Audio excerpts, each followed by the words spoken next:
going to go for round two. He's going to go for the knock. Goes for the roll now. And he's spotted CVL. Looks for the clip, but he's not going to be able to get it. Jumps out instead, but goes down. Moving forward, trying to get a better position, using the smoke's advantage. Drives straight in. Out instead, but goes down. Now it's Jump Portal alive. Poor Soul in a 1v1, but he cannot do it.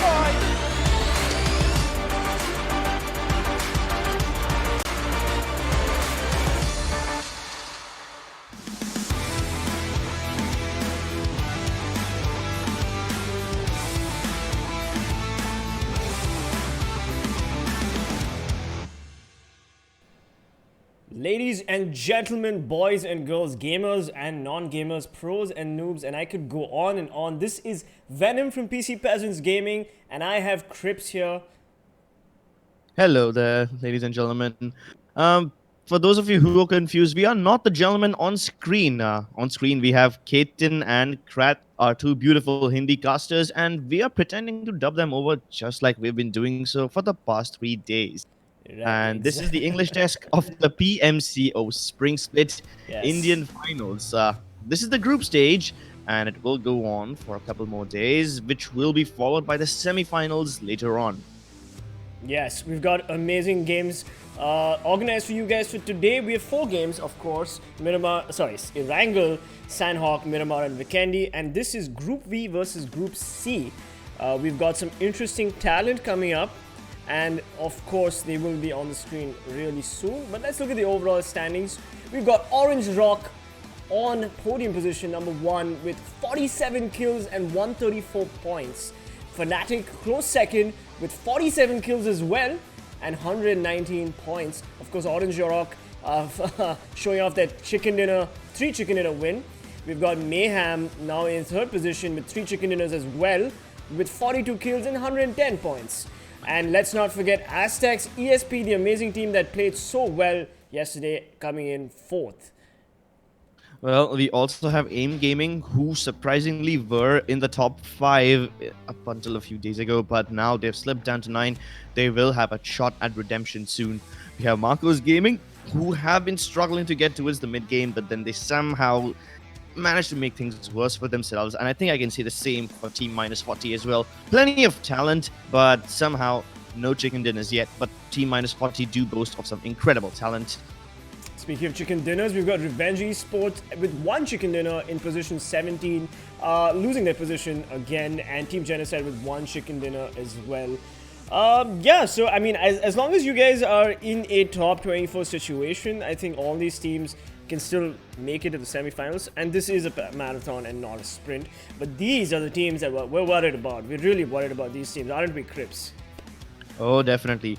The top 32 teams who are in the group stage will only allow 24 teams to go through to the semi-finals, which means the bottom 8 teams, starting from slot 25 to 32, will be eliminated, which means all the teams you see on the screen right now are in clear and imminent danger. Unless they somehow get out of this bottom 25, they will end their journey in the PMCO Spring Split. Team Tamilas, FULLPWR, Rip Squad, ORB Elites, Insane, Team Go, Ecstasy, and SuperGirls. Now, SuperGirls have been playing with only 3 members. There has been a bit of drama in their team where apparently their IGL Olivier abandoned them at the last minute. We will have more information later, but for now, let's focus on the other clear, obvious favorites of the day. Yep, absolutely. We're going to go back to the top teams. We've got Orange Rock with Mavi and Daljit. Amazing performances from both these players and the team in general, of course. I gotta say, I'm kind of rooting for Orange Rock to show us some performance. Not today, unfortunately, they're not playing today. But we do have, we do have Revenge Esports, Initiative. These are the teams that are going to be playing today. Icky Mafia did manage to kill Fnatic. Icky Mafia is a team that I also have my eyes on. What do you think? Well, no matter which team we see on top today, each team needs to keep in mind that they have to be consistent. and get a decent amount of placement points along with some kill points. If you win the chicken dinner, you get 20 points. You come second, you have 14 and 10 points for the third place, so on and so forth, all the way down up until the 10th place, where you get only 2 points. And anything below that is just a measly 1-pointer.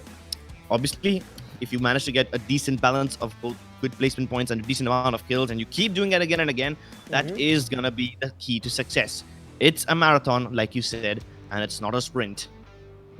Yeah, we've got the 4 maps on the screen right now in case you aren't familiar with PUBG Mobile. We've got Erangel starting off with a map that everybody is comfortable with, and we will see some interesting rotations and some good placement positions, zone predictions hopefully. Then we've got Sanhok where things get really dirty and nasty with the snakes, and of course followed by Miramar and Vikendi. Well, let's take a look at the teams that will be participating today. It's Group B and Group C. So we have the audience favorites, Team Tamilas and Team Insane. Both of them have been getting quite a lot of support, and I hope you guys keep supporting them because they're going to need it. We have Miramar, and followed by that, we have the most dangerous team so far. It's Team Mayhem from Group C. Keep in mind that even though Mayhem are on the 3rd place on the leaderboards, they have only played 4 games so far. And if they can, give the other teams such a good run for their money with less number of games played, I'm thinking Mayhem have a chance of getting at the absolute tippy top of the leaderboard today. We also have Elements, VSG Crawlers, teams which have a lot of firepower. Megastars also have some really strong players like Paradox and Vexy. Let's see if we get to see anything from them today. Also, Icky Mafia, the team that once created a lot of problems for Team Fnatic. They got to be feeling good about themselves. Yes, absolutely. We've also got Team Element, a team that has been playing consistently well, and hopefully we can see better kills from them. They've been playing position with their one-man position plays right there in the last circle, but hopefully they'll get a couple of kills and actually show us what they're made of. And let us not forget VSG Crawlers, a team that seems to be able to play the early game and mid game quite well, but not so well in the last circle. Yeah, it's very unfortunate of you if you go up against VSG Crawlers all by yourselves. I mean, in a team versus team battle, they can obviously eliminate you, but when the 3rd parties and 4th parties start getting involved, that's when VSG Crawlers seem to get in a bit of trouble. Absolutely, absolutely. So let's hope that all these teams, UMEXRXN, Team Insane, Revenge Esports, Team Tamilas, Initiative, FULLPWR, TeamGenocide, Mayhem, Megastars, Icky Mafia, SuperGirls, the VSG Crawlers, Team Go, Element Esports, and Team Ecstasy. We wish you all the best for today's matches, and let's look at the head-to-head overall damages between Scout OP from Fnatic and Shadow. I'll let you take this away. These are all numbers I don't understand. Well, Scout OP, he had an amazing game yesterday where he got 7 kills in a single one, and that's probably one of the reasons why he has such a high kill count. 20 kills throughout the tournament so far. And even though Fnatic is in the 2nd place, they are trailed closely behind by Mayhem. Shadow being one of the star players of the team. 17 kills in the tournament so far. Both these players have had plenty of damage. Scout is a whole 1,000 points of damage ahead of his counterpart Shadow over here. Clearly proving that he's one of the best players in the country and one of the most mechanically gifted. But maybe Shadow will have something to say about that today. Absolutely. I really hope Shadow can also come back in today's games, and we'll maybe see him obviously overtake Fnatic's Scout OP. But Scout did have a late beginning. His first couple of games didn't go the way he wanted to. He did overextend. He did find himself in difficult, sticky situations. But he's gone on to prove himself as a decent damage dealer. And let's see how Mayhem counteracts, because Mayhem is 2 good players. They've got Cloak and Shadow. And, yeah, definitely. Yeah, we can probably see some good damage from this team. More than that, I mean, a lot of people wonder why we criticize Fnatic so much. Keep in mind that we don't criticize them because they make bad decisions. It's just that they are such a good team and they've set such a high standard for themselves that even when they are playing a really, really good game, we feel it's average simply because we have seen them do a lot better. So it's only because of the high standards they've set for themselves. Right. And, you know, to be honest, I don't think you and I are even biased to any of these teams because we have friends in all these teams, right? We've met most of these players at PMAS. They're all sweet guys. and obviously we don't want to pick any favorites. So rest assured, your favorite team isn't our favorite team. And here we go. The plane has launched over Erangel. Take it away, Crips. Well, this time the flight path is a bit skewed towards the northeast side. Georgetown is going to be a hot property. I'm assuming, or if not assuming, I'm hoping some of the teams land there and give us some nice early dockyard fights, because those are always interesting to watch. Although I wouldn't be surprised if the teams settle for not Georgetown or the Georgetown City and choose a more safer approach. Go is choosing a very safe approach indeed. They're going for Zarki. I don't think anybody else is going to be challenging them there. But TeamGenocide and Insane probably will be facing each other off soon in Georgetown. There is one more team right behind them. I can't see the name because it's covered. But for now, let's focus on Pochinki a bit. So far, Pochinki seems to be a place where a lot of people do not tend to go. It's a place where people avoid. But one team that does get in the central position has so much control. They can go for literally each and every airdrop, and that's the privilege of dropping in Pochinki. Obviously, some of the strongest teams in the tournament, teams like Mayhem, are heading towards Pochinki. I'm hoping that they will be able to show us some amazing action. We have Team Power or Team Full Power heading towards school, and the circle pops. It's up towards the north, which means teams like Element, Rip Squad, and Mega, who are heading towards military base, are gonna be in trouble. Mega towards Novo, Rip Squad heading towards the regular military base, and Element are splitting up over farm. It's good enough. I hope that they can get enough eyeballs so that they can cut off the rotations for teams like TE. TE is Team Ecstasy, right? If I'm not wrong? Yes, Team number 20? Yeah. Yep. Team Ecstasy are a bit outside the zone. Shouldn't be that big of a problem because they have plenty of areas available to themselves. They have Mansion, they have Milta, all of them not occupied at all. So as soon as they do make their way back in the safe zone, the only team that they will be running into is the one in farm. But look at this! Oh my God! Tamil already started getting Kiki's Umamba and getting rid of him in the process. This is a pretty devastating blow for Umamba, losing one of their top players. Umamba, Destro not too far away, quickly panicking, hopefully picking up some loot. This is a pretty early fight that Umamba didn't expect to take, I'm guessing. As not at all. Not many people drop here, but Team Tamil is all three players. I don't see that fourth. All three players seem to be nearby, looking, sniffing for Destro. They probably have an inkling that Destro's in that vicinity. Destro quickly entering that buggy, and most probably is going to exfil from here. I hope he does it soon enough. I definitely don't think his teammates are expected to run into Team Tamils so soon.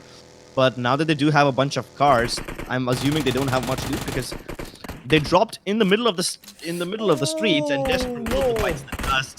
That getaway vehicle of his won't be giving him any sort of leeway. I appreciate Bhishma's approach of trying to distract Team Tamil from their team member, but unfortunately Destro did not get into the buggy as quickly as he could have, as you rightly said, and he's been put in the dirt. Funny thing is, okay, since we now have a bit of time and the early killings are over, I'm gonna use this time to talk about the early approach that these two teams were taking. You see, Fnatic usually are the ones who don't go into any big city. They usually take smaller compounds and they loot them quickly, and they go around capturing everything else. There's two ways to go about this. You either drop into the compound directly, or you have a bunch of teammates split up across the streets, hunt for vehicles, and then you go around looting for stuff. Now, both these teams tried to do the same. Unfortunately, we had Tamils who landed in the house, got the guns, and Umamba tried to capture vehicles, and they had absolutely no weapons. When Kiki died, he had no gun on him. He was not even wearing any armor, completely naked, and that's how we played the last very, very early. But here's the circle. Yes. Right? Yeah, we've got the circle. We've got Mega, who needs to think about a rotation to the circle all the way Novo. Encore sort of taking that bridge building nearby. Hopefully, we're looking to see if anybody's gatekeeping, and Team Element is looking at that bridge, looking to maybe stop some rotations, get some loot out of the Novo military crowds. Rip Squad taking their time, of course, looting in Millie, while Team Ecstasy, Team 20, in Lippy, slowly making their way towards Mansion, firing a couple of shots, I believe, maybe a misfire. VSG crawlers seem to have looted Milta and also rotating into the circle. Here we go. We've got Rip Squad looting the entire space of military base. Hopefully having found decent loot and that they don't lose it in their rotation phase, right? Yeah. Also, if Rip Squad rotates all the way from the western bridge, I think it will be safer because the eastern bridge has a lot of action which will be going down very soon. We have Mega and Core who's guarding the south end of the bridge, and then TeamELVES on the north end of the bridge. So yeah, those two teams are gonna have a nice bridge fight of themselves. And Mega are now trapped as they try to make their way in. We have Ultron ready to greet them, but is he close enough? Prince is right there. Does he engage all by himself? No. Or do Mega take a safer approach? They go around the edges of those little cliffs or whatever it is you call them, little hillocks. I think the screen lacking glitched. the geographical term. Yeah, I think the screen glitched for a little bit, Cribs, because Team Element had pushed in quite a bit. So Mega really doesn't have to worry about anything as they rotate around Milta on the beaches, the far east beaches of Milta, as they go slowly into the circle. And the team that everybody is going to be watching, including the Fnatic boys and all the Orange Rock boys, is Team Mayhem. Oh my god! In the background, we see Team Insane spraying down Team Revenge, getting a knock on a vehicle. Revenge Esports Grey has been eliminated. So here we go. This is where the action is going to start picking up as all these teams spot each other. Naruto spraying down Sonic, getting a couple of decent hits on him. Sonic gonna have to heal up as Naruto looks for a better angle.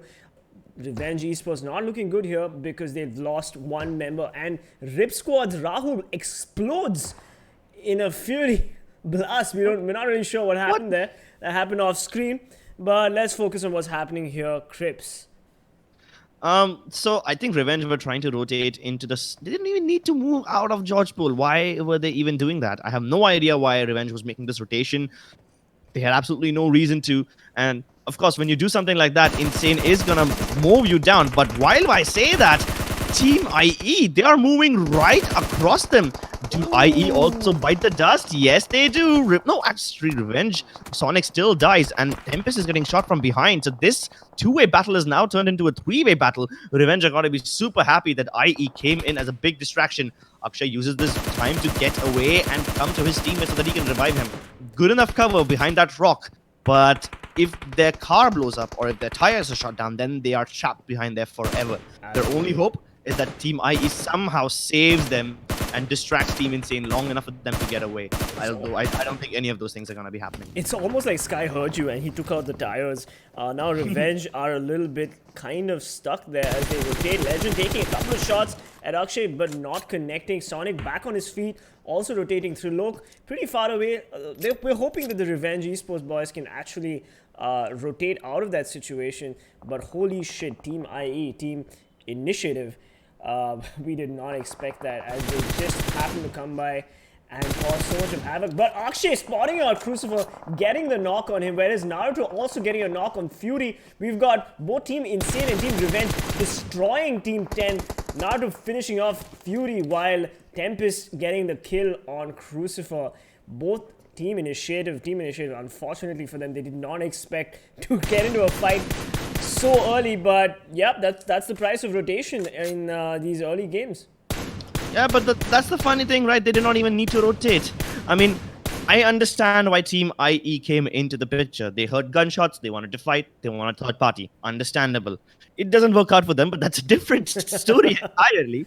I don't understand why on earth did Revenge need to move out in the first place. They were really safe in North George. They had team go alongside them. They could have fought them nice and easy, but in the cars, when you're walking right past those little bridges of George Pool, you are super vulnerable. I mean, yeah, absolutely. He manages to get away. Somehow they're safe, and now they're all the way down to its shooting range. But look at how many meds they have had to spend. Trilok has only one med kit, barely any bandit, barely any energy drinks and boosters. He just picked up a painkiller. Lucky for him. But they spent so many resources trying to get away from that fight, and they lost Raid in the process. Completely unnecessary rotation from Team Revenge. I mean, yeah, sure, they gotta be thanking the lucky stars Team IE came to save them, or rather should I say Team IE came to offer themselves up as sacrifice. But Yeah, we've got the teams, of course, squads names on the screen right now, and if you can see, UMAMBA and Initiative have lost 2 players already, and Rip Squad has 1 team member, I believe, knocked. How? Let's see what's happening here. Oh my God! Don't tell me that they're getting knocked to the blue zone, ladies and gentlemen. This is a professional tournament. We would request you to rotate faster. As Team Rip Squad slowly rotates in the blue zone. We did see one of the players of Team Rip Squad blow himself up, right? In the kill feed while we were watching the fight between Revenge and Intent. How did that happen? How do you blow yourself up? Did he die to a red zone or something? Because I don't think you would have like... Oh man, I don't know. I don't know that. Can we get an F in the chat for Rip Squad? Hopefully they'll be back on their feet and back in the game. And now we have Team Ecstasy on the screen here. Sahil 2K, a player that has been showing a lot of promise and a lot of frags. VSG also on the screen right now. Team 17. Any insights into the way Team 17 has been performing so far, Crips? Well, we did see a few seconds ago Team Ecstasy also and VSG. Both of them are, they're keeping their cars inside the houses. And one of the reasons is because they don't want people to shoot away their getaway vehicles. So you park it inside the house, keep it safe. VSG crawlers park it in between the buildings, also keep it safe. But I can't guarantee any safety because PWR, they start engaging with Team IE and Mugambo's already knocked. This is not looking good for Power as they try to get a better angle. I don't understand why Porter took one shot and then reloaded his DP. That was unnecessary as Mogambo is probably getting thirsted. Yep, Ms. OP is not letting him survive this as Team Initiative is going to go on the offensive with full power. Aditya, third person peeking, tries to get the knock here. Does not connect as much as he should. Oh my God, and Aditya is knocked. Porter finally making sure that his AK finally gets the kills that they deserve.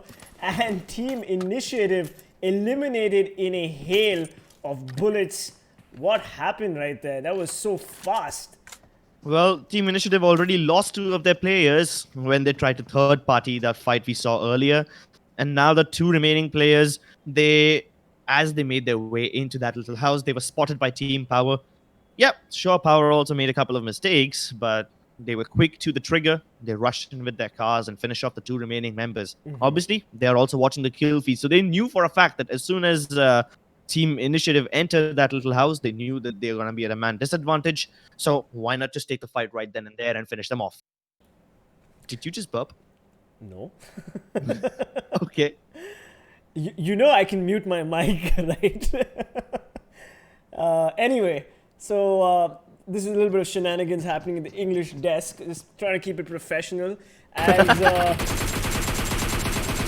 we have VSG crawlers spraying down Team Element Frost. Element escaping with just a couple of health bars. He's going to be thanking his stars that CG from VSG crawlers didn't manage to connect as much as he should have. But yeah, absolutely. I think one of the most important things in PUBG Mobile, especially Erangel, is to be able to defend your house as much as you can. And Team Initiative just failed to do that when Full Power pushed them. Let's see what Mega has planned. They are right now in the safe zone at the edge of the circle, just chilling there. Going to wait for the next circle. This is the zone prediction phase where all these teams need to decide and predict where the zone is going to be and where they want to be. Whether they want to be defending a position or whether they want to be taking a fortified position like the one Mega has. So the circle is kind of towards the north end of the island. We have Rozhok on the edge. And then we have that one big awkward mess between Rozhok shooting range and Severny. That place is a bit of a, how do I say it? A bit of an unexplored territory because there's nothing over there. There's just shooting range, then there's just the crash site. But there's hardly any big cities or compounds over there. It's one big canyon of hills, ridges, and not a lot of trees and not a lot of cover. There is sporadic cover from rocks and trees, but that's very less. And you're going to have to focus on the compounds. The M249, that's devastating when you're going up against cars. The 100 bullets can chew you down. Somehow they manage to get away. But TGE, even though they get away from Revenge, go initiate upon them. And that's going to be unfortunate. They walk in right between 2 teams. This is critical, as critic pardon me, takes a knock. Yes, Team Geo finally doing some work on TeamGenocide as Revenge, trying to get into the fight. Trilok, Akshay, and Sonic learned serious lessons from that previous fight, and then they're not going to want to make those mistakes again. They are positioning themselves in a better position. Look at them go as TGE tries to get an angle on their aggressors, Team Geo. You know what? This crash site is actually a really nice place to take position in, especially in the late game. Yeah. It's heavily underappreciated. That's a really unfortunate thing that Team Genocide will have to move because it's out of the zone now. Yeah. But if we do get a look at the next circle, we should be able to figure out where the teams will be heading next. Oh no, this is bad. Look at that eastern, not eastern, the western side of the circle. We have 1, 2, 3, 4 teams. VHD Crawlers, IM, Team Ecstasy, and Go all fighting with each other. It's a 4-way battle, and there's hardly any cover over there. All they have to do is make it into the zone and fortify themselves by building a fortress, by building a little cover out of blown up cars, or just hopefully find a big enough rock to fit all of them behind. While I say that, Element, they already got a couple of knocks onto Team Tamils, and this is gonna be a bit dicey. Yeah. Team Element with their car dealership in their squad house. Look at the number of cars that they have. Getting ready for the rotation phase. Yeah, absolutely. Getting ready for the rotation phase is all these other teams will be skirmishing each other. We are going to hopefully witness death race today as all these players spray each other down from their respective vehicles. And here we go. We've got Team SuperGirls with fairly decent loot. I did see Amisha having a level 3, but Riddhi does not seem to have good armor. But hey, at least they're playing the rotation phase well as they push into Rozok. And they've got the top half of Rozok, which means they're safe for now, and they should be able to keep any other team to the south of the circle at bay. They will have a position advantage, but only temporarily. Once the circle does shift, and if they're forced out, they have to cross those bridges, which is really, really awkward. Alright, we've got Team Element taking out Revenge Esports before we could even call it, and Team Geo also getting aggressed by Team Element. Icky Mafia entering the fray, Zerif and Mighty getting a couple of knocks on Team Geo players. This is not good for Team Geo as they're getting shot from 2 fronts, Icky Mafia and Revenge Element, my bad. Team Go Zoro, not sure what he's doing here as he's getting sprayed down from so many angles. Even Team Element entering the fray. This is a free-for-all with Team Geo on the dining table. The main course for all these teams as Team Element pushes in to Team Geo. Team Genocide eliminated in the background. Team Geo finally eliminated by an aggressive push by Team 20. Not really sure why they would do that. It was unnecessary as Venom gets knocked. Icky Mafia, Zerif, a little mad that he didn't get those kills that he really needed, maybe. As Team Element dropping smokes, hopefully going for the retreat. Well, keep in mind that the place where Team Elements is right now was the same place where Team GO were just a couple of seconds ago. Icky Mafia, they're spread out quite a bit, which is good. There's hardly any cover behind these trees, so if you have more than 1 or 2 people behind these trees, there won't be enough room for you to hide. Plus, the more you spread out, the more angles you can cover, the more teams that you can devastate. Yeah, but Icky Mafia is one of those teams that can definitely cultivate that momentum that they get in their early games and like deliver in the late game. Icky Mafia has shown consistently that if they are in the late game, especially in a map like Erangel, a map that they seem to prefer. Oops, that's gonna hurt for Razor as he takes a quick first aid and a chunk from Frost. But yeah, Icky Mafia is a team that I would definitely worry about in the last circles. And while we're talking about the last circles, we've got Mayhem centrally located. There we go, the team that knows how to play consistently well, always taking the center circle and then making sure that they have a vantage point on everybody, 360 degrees. They're the kind of team that can take multiple fights on multiple fronts. Now, this is a bit of a concern. A lot of teams are going for the split approach. Mayhem are playing 2-2. Believe from Mayhem has control of one of the compounds, but the rest of his 2 teammates are on the other side. VSG Crawlers, Icky Mafia, all of them spreading as wide as they can. There's hardly any cover in this landscape, in this very small circle, and there's way too many players alive. This is gonna be one very confusing bloodbath. Umumba Goldblade. It's a very bold approach to get into the car in a situation like that. Will he even survive? Element tries to take a couple of shots on him. He's very soon about to run into Rip Squad. No, it's Bhishma who actually returns fire upon Rip Squad. He finishes off Karan. How on earth did he manage to pull that off? Incredible stuff. Bhishma buying his teammates some time. Goldblade fortunately managed to make it in the circle. Bhishma healing in the zone. And then we've got fights all over the place. We've got Team Element taking 2 fights. We've got Mayhem Cloak finally aggressing, getting a couple of knocks here and there. Navjot as well. Team Mayhem doing serious damage to multiple teams around them. And here we go. Let's try to see what TE does here. We're back on Mayhem here, Believe. Trying to get an angle on somebody. They've got the 3-story, which is the perfect position for Mayhem.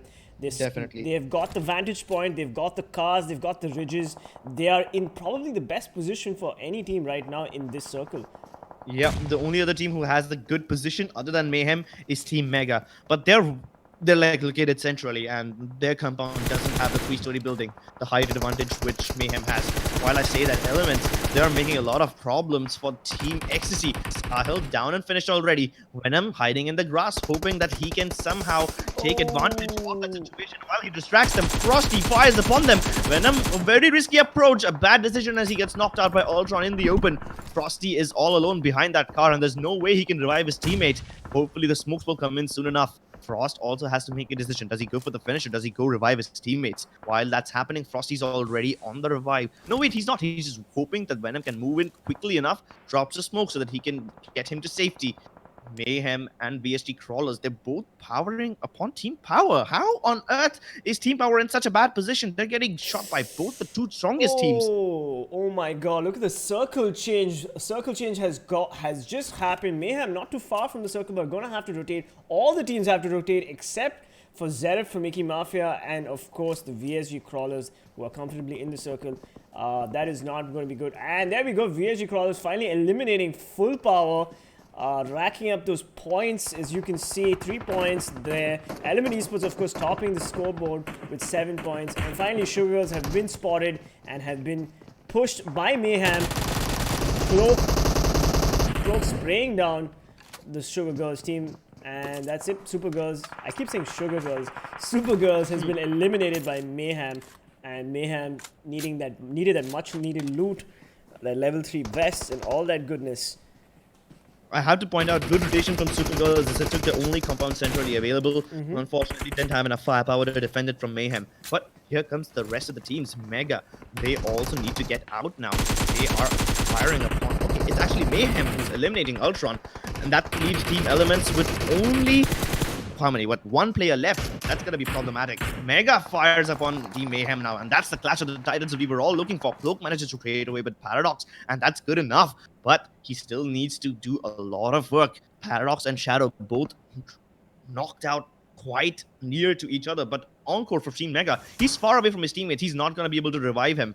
Even Swag, he is not anywhere close. All of these guys are split way too far for their own good. And this is so ballsy. Encore, he tries to run him over, but he actually gets knocked out. How on earth? This is so crazy. Oh my god, he just went YOLO on that one. Not really sure what was happening there, but Cloak finishing off Paradox, as you said before, and Team Megastars falling to the last Icky Mafia player.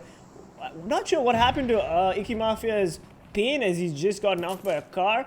But Mega Encore getting a knock on Team Element before he dies. We've got 5 teams remaining. Mayhem with 11 points. Just all four players still alive and good to go. And we've got VSG Crawlers with 3 players. And then a whole bunch of solo players. We've got Team Tamilas, Icky Mafia's Zerif, and of course Element Esports Frost. Frost, Zerif, and Striker are not going to want to enter this fight between Mayhem and VSG Crawlers. They're going to want to wait this fight out and just play for position more than anything else. And Shadow has an inkling of where VSG Crawlers is. And they're going to slowly start moving into the circle and scanning for any other teams. Yeah, but I think it's going to be a bit of a stalemate as the teams wait for the next circle to pop. Now, all of these teams are comfortable wherever they are. That's interesting, but the next circle will definitely force a lot of them open.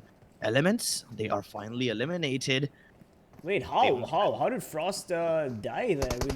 Fortunately, I did miss that on the screen, but Navjot Shadow spotting a VSG player, knocking him immediately, but getting traded by another VSG player. Oh my god, it is up to Mayhem to finally get this win, because if they don't, VSG Crawler is going to move up in the standings. Here we go. Believe dropping a smoke for his teammate Shadow. It's a bit of a romantic situation for both these players as they keep rezzing each other. Cloak and Navjot meanwhile watching the northern side of the circle, seeing if anybody tries to get in. They've still not moved into the safe zone. VSG Crawlers making an executive decision not to res their teammate, hoping that their teammate can maybe provide some intel, but he gets caught out in the open by Mayhem's Believe, and he has been eliminated. Oh my god, VSG down to 2 players, 1 knocked, 1 still alive. Not looking good for VSG Crawlers, as they're going to want to at least come in second. Mayhem just calling the shots here right now, just taking out people left, right, and center. Look at that aggression from Shadow. He just got knocked, but he doesn't get. Oh my god, Zeref tries to defend his position to Cloak, but he does not, as the highest damage, one of the highest damage dealers of the tournament, finishes him off. And VSG Crawlers finally meeting a very quick end by Mayhem. It is between Mayhem's and Raven's Striker. Striker putting up a fight, but never mind. Navjot getting the kill. Team Tamilas at least coming in second place. We've got so many kills for Team Mayhem. Who came third, by the way? I mean, it's great that VSG Crawlers had a 3 versus 4 situation. They had something going in their favor. But you know what the mistake that VSG Crawlers made was? They decided to start rotating towards the next circle before they finished the fight with Team Mayhem. Now, they had a bit of time. They could have at least secured themselves a safe passage towards the circle, or at least made sure that none of the Team Mayhem players had an angle upon them before they started moving. The thing is, since they saw 2 of the Mayhem players commit to the fight in the downside of the hill, they thought everyone else is going to be there as well. They did not know that Cloak was still on the far side of the circle, away from his teammates, and I don't think Cloak even knew about where the next circle would be. He just stayed there, and he just happened to catch VSG Crawlers rotating. But the MVP in this game is not Cloak, it's Navjot, with 6 kills, leading the charge for his team. Yeah, absolutely. Mayhem's, Navjot, and all the players, I mean, the way they pushed, it's nice to see Navjot finally getting MVP. I think the other players have all managed to get MVP, except for Believe in Navjot. So this was Navjot's first MVP. So Mayhem's will be feeling pretty good about themselves that, you know, each of their players in each of their games have managed to not just winning chicken dinners, but they're also getting MVPs. And Mayhem has been playing consistently, far more consistently than teams like Fnatic, which is and Orange Rock, of course, has been playing consistently as well. So let's hope that Mayhem can keep up the momentum that they have managed to get. But yeah, as you said, VSG Crawlers definitely should have defended their position a lot better than they did. Mistakes were made, unfortunately.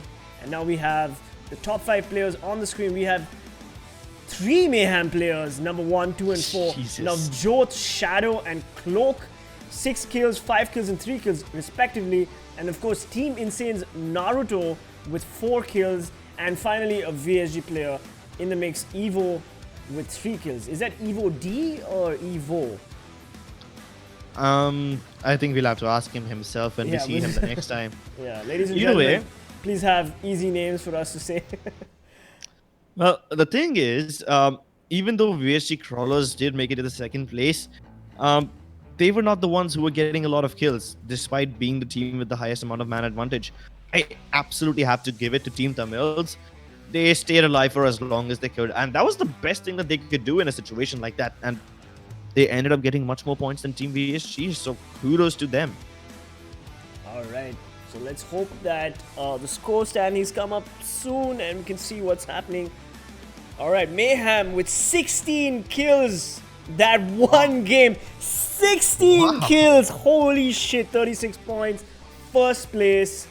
Team Tamilas coming in with 2 kills, but at least second place. Good for Raven Striker, I believe. VSG Crawlers coming in third place with 5 kills Team Element Esports doing pretty decently with 7 kills, but coming in 4th. Unfortunately, we didn't see how Frost died. I kind of missed that. Icky Mafia 5th place. Team Insane again with 5 kills. There we go. Team Insane making sure that they can actually do some damage. So they're hopefully going to be able to take that momentum into the following matches. And then we got Megastars and Ecstasy. And of course, Full Power coming in at 9th place. SuperGirls, hey, hats off to them. At least they made it into a top 10 situation. 1 kill only, but placement points, of course, good for them. UMEXRXN, unfortunately, losing those 2 players in the beginning, but still managing to make it to 11th place. They're going to be wanting to make it up in the next matches. Team Go, Revenge Esports, unfortunately got knocked out in their rotation phases. And Initiative, Rip Squad, and Team Genocide, very disappointing performances from them. But hopefully, they will come back in Sanhok, Miramar, and Vikendi. I have no idea how Rip Squad managed to put themselves down like that. They were completely undisturbed in military base. Before the rotation phase even started, one of the players blew up. I have no idea how. Either he, exploded with a grenade in his hand, even though there was nobody around to throw the grenades at, or he died in a red zone. The truth, we will never know. So, Rip Squad found themselves at a man disadvantage before the fights could even begin. And Team IE, oh god, that was a complete... Okay, fine. I don't even blame Team IE. They wanted to just third party. What I really wanted to criticize is the fact that Team Revenge made that unnecessary rotation, even though they're pretty high up on the leaderboards, could have been avoided.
Ladies and gentlemen, welcome back. This is Venom from PC Peasants Gaming, and I have Crips from AFK Gaming. Hello. Hi. What is up? Well, it's been an exciting game one. We saw a lot of teams do a lot of stuff, which worked and also did not work at the same time for some teams. But it's going to be a completely different beast when we walk into Sanhok today. All the strategy, everything just goes out the window when the fights start breaking out. And in this very small map, teams are about to show us something that PUBG Mobile is all about. Right. It's about hitting each other in the head and dropping them to the floor. Okay. Yeah, that's the extreme, that's the intelligent analysis from Crips right there, you know. 200 IQ. The 200 IQ casts. But yes, we are not the guys on the screen in case you haven't figured it out. This is Venom from PC Peasants Gaming, and we've got Crips here. And we're going to be talking about PUBG Mobile today, obviously. And today we're looking at Group C and Group D. If I'm not mistaken. Sorry, Group V, Group B, and C. Group B and Group C. GG. Alright, so here we go. It was a great game. Last game we had Mayhem come on top, and then we had Team Tamil coming in second with a good last man ditch. Good for them. And I think it was Icky Mafia which came third? Or did VSG get knocked out before Icky Mafia? I'm not really sure. Does it really matter? It was basically it was a 1v1, v3, v4. 4 people with Mayhem, VSG crawlers with 3 people. And even though they had the advantage and they should have finished second, ideally they threw it away. But while we talk about that, let's also focus a bit on the other team which is expected to make a comeback today. That's going to be Orange Rock. And Orange Rock has some amazing players like Daljit and Mavi. They're really strong individually. But even then, Mayhem have a definite number of kills more than them. They have 58, which obviously boosts up their points to a whole different level. But Orange Rock have higher damage. So how does that pan out for them? Yeah, I think Orange Rock are the more mechanically gifted. They've got the 13 headshots versus the 9 headshots from Mayhem. And Orange Rock clearly is one of those teams that knows how to perform under pressure. It will be very interesting to see these two teams go head to head. And my money is going to probably be on Orange Rock over Mayhem. I mean, of course, Mayhem obviously have some mechanically gifted players. They're really good dealing damage, but Orange Rock has really showed zone prediction, circle placement way better than any other team that I've seen in the group stages so far. Yeah, that is true. Orange Rock definitely have an advantage when it comes to circle prediction. They know themselves well, but what really interests me a lot is the way that Team Mayhem force their enemies to make mistakes. Obviously, while the games are going on, it's a bit difficult to see them happen in real time, but maybe I will go over them later on and hopefully come out with a separate analysis when we do look at the games with depth. But for now, we have Mayhem, 4 chicken dinners leading, and they've already overtaken Fnatic and Orange Rock. Oh god, this is not a good thing for the teams at number 3 and number 4. Orange Rock still has a chance. They should be able to bounce back as well. But Aztecs, Godlike... Whoa, okay then. Wait a second. Godlike is on 5th place now. At one point, Godlike was down in the bottom between the 25th and the 32nd spot. So I'm happy for them. They're still up there, and they should be able to hold on to their position. Yeah, absolutely. VSG Crawlers, not the greatest performance from them, but I do believe they came 3rd in the last game, and so they've got the points there. And it's always good for all these teams, even Icky Mafia, top 10 situation in the standings. Good for you. Like, keep it up. It is a marathon. It isn't a sprint. You still have a couple of games left. Revenge Esports and TeamGenocide, of course, showing off that chicken dinner, but we didn't really see too much from them in this last game. Hopefully, we can see some better conversions from these two teams. Megastars disappointing.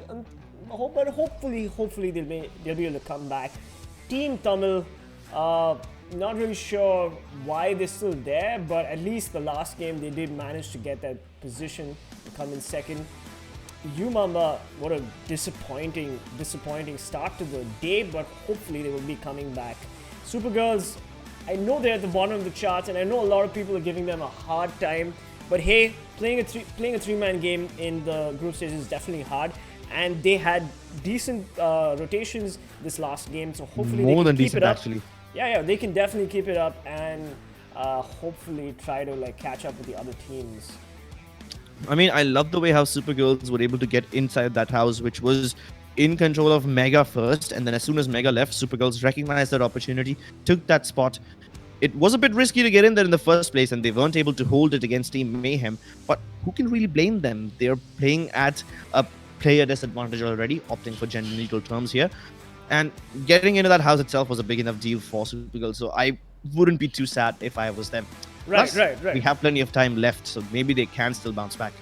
No, yeah, absolutely. Also, like you're looking at the strongest team versus the weakest team. I mean, Mayhem was definitely going to be coming up on top with or without the player disadvantage. I mean, but yeah, it's that position. I mean, between 25th and 32nd is a position you do not want to be in. So all the teams who are up to the 24th position in the standings will be going to the semi-finals, which will be the next stage.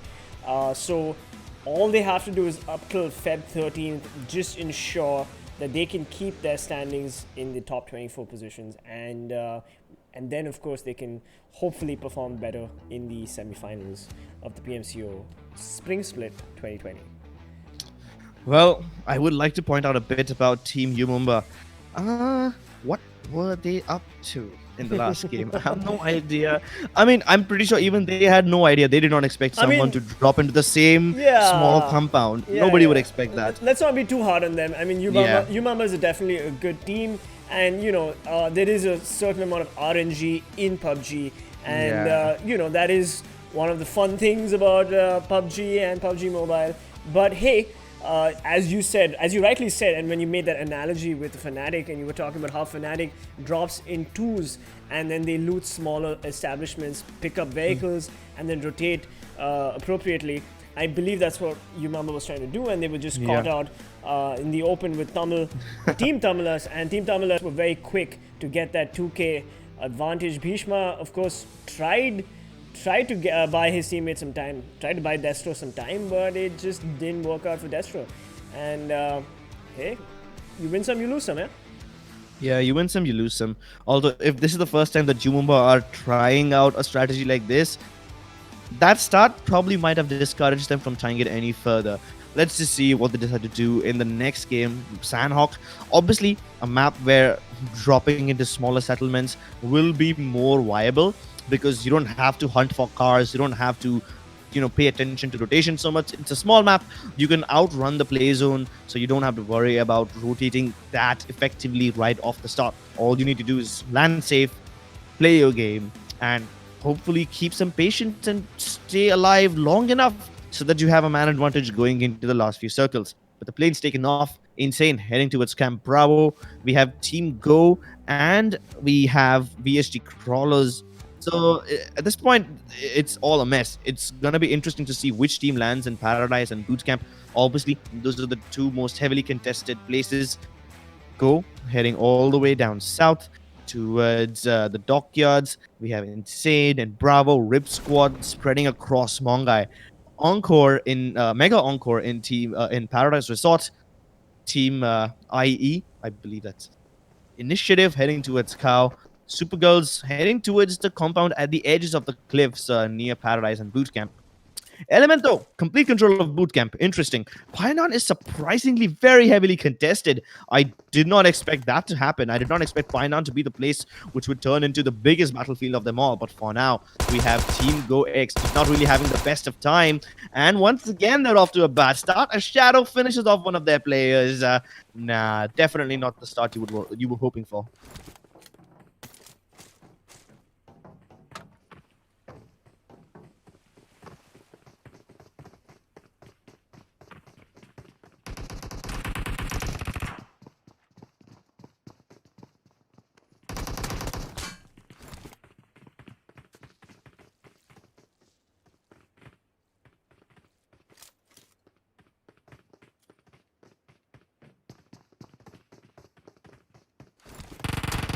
Oh no.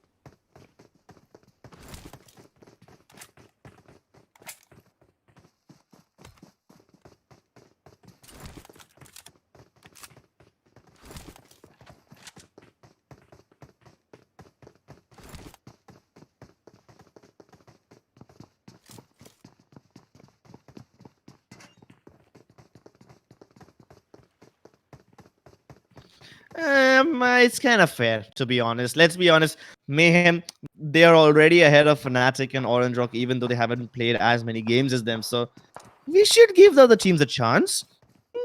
Bit fair. And it's not like Navjot can't do anything else. He can still steal a couple of kills. He can still play for placement. So all hope is not lost yet. Speaking of hope, Team Genocide, very close to ruins. Definitely heard the gunshots of Team Power in there.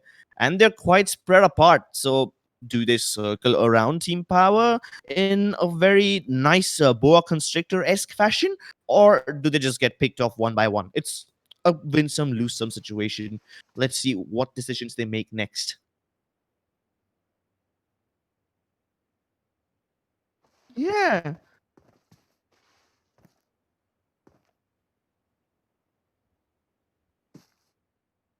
I-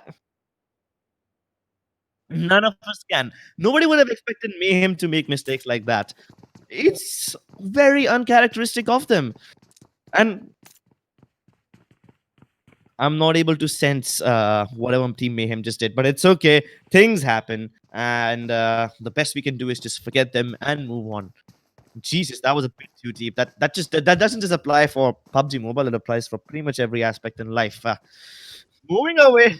Yeah, moving away from unsolicited philosophy, let's move on to Icky Mafia versus Mega. Swag does manage to get the knock and kill onto Mighty, and ZF is just reloading behind the rock. He can't help his teammate in any way possible. He does spot Encore, but he realizes there's players closer to him, and he does manage to get knock. Pain gets the kill onto Wexy, and he's very close to these enemies. I don't think Wexy will be able to will be revived anytime soon, but his teammates can lay down some suppressing fire and keep him alive for some time. New Nuke, Zeref, and Pain. Pain was trying to flank them from the other side, but realizes it's better to stick with his teammates as a wall of smoke blooms up in the middle of these two teams. There is a brief moment of disengagement.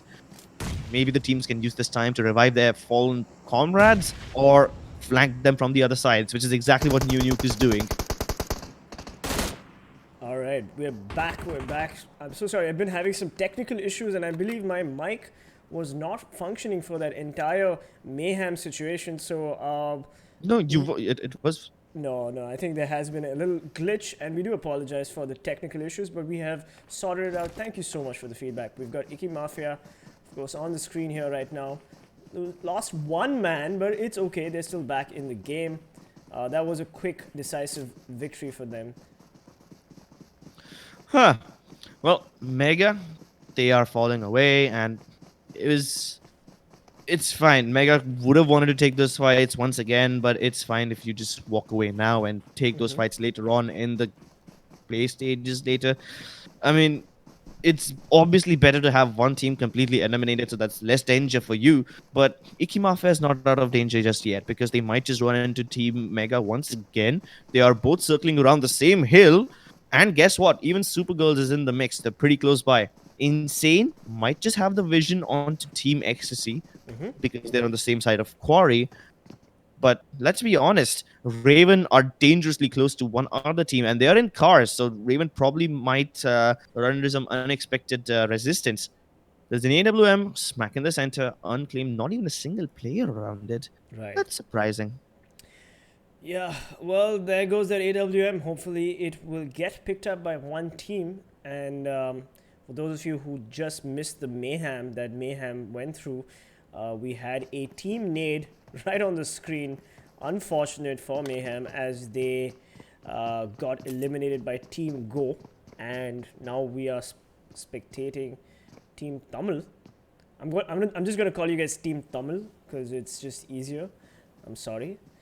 Team Go right here, Fang, Void, and Zoro, feeling pretty good about themselves, right? That they've eliminated one of the top teams in PMCO Spring Split.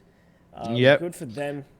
And they left one of the players of Team Mayhem alive so that he can live to tell the tale and relive the horrors of running into Team Go probably later on in the game. But Team Mayhem still can do a lot of stuff, and I'm actually surprised. We did see a lot of teams towards Painan at the start of the game, but not a lot of them are still over there. They're moving in and around the same places, but surprisingly for Sanhok, the map is pretty silent. Hardly any fights happening, which is rare, to be honest. Yeah, and I do believe we still have all 16 teams present and accounted for. Only Mayhem losing their 3 players, but yeah, it's been a pretty quiet circle so far. We haven't seen too much of action, and we do apologize for the technical snafus that are happening right now.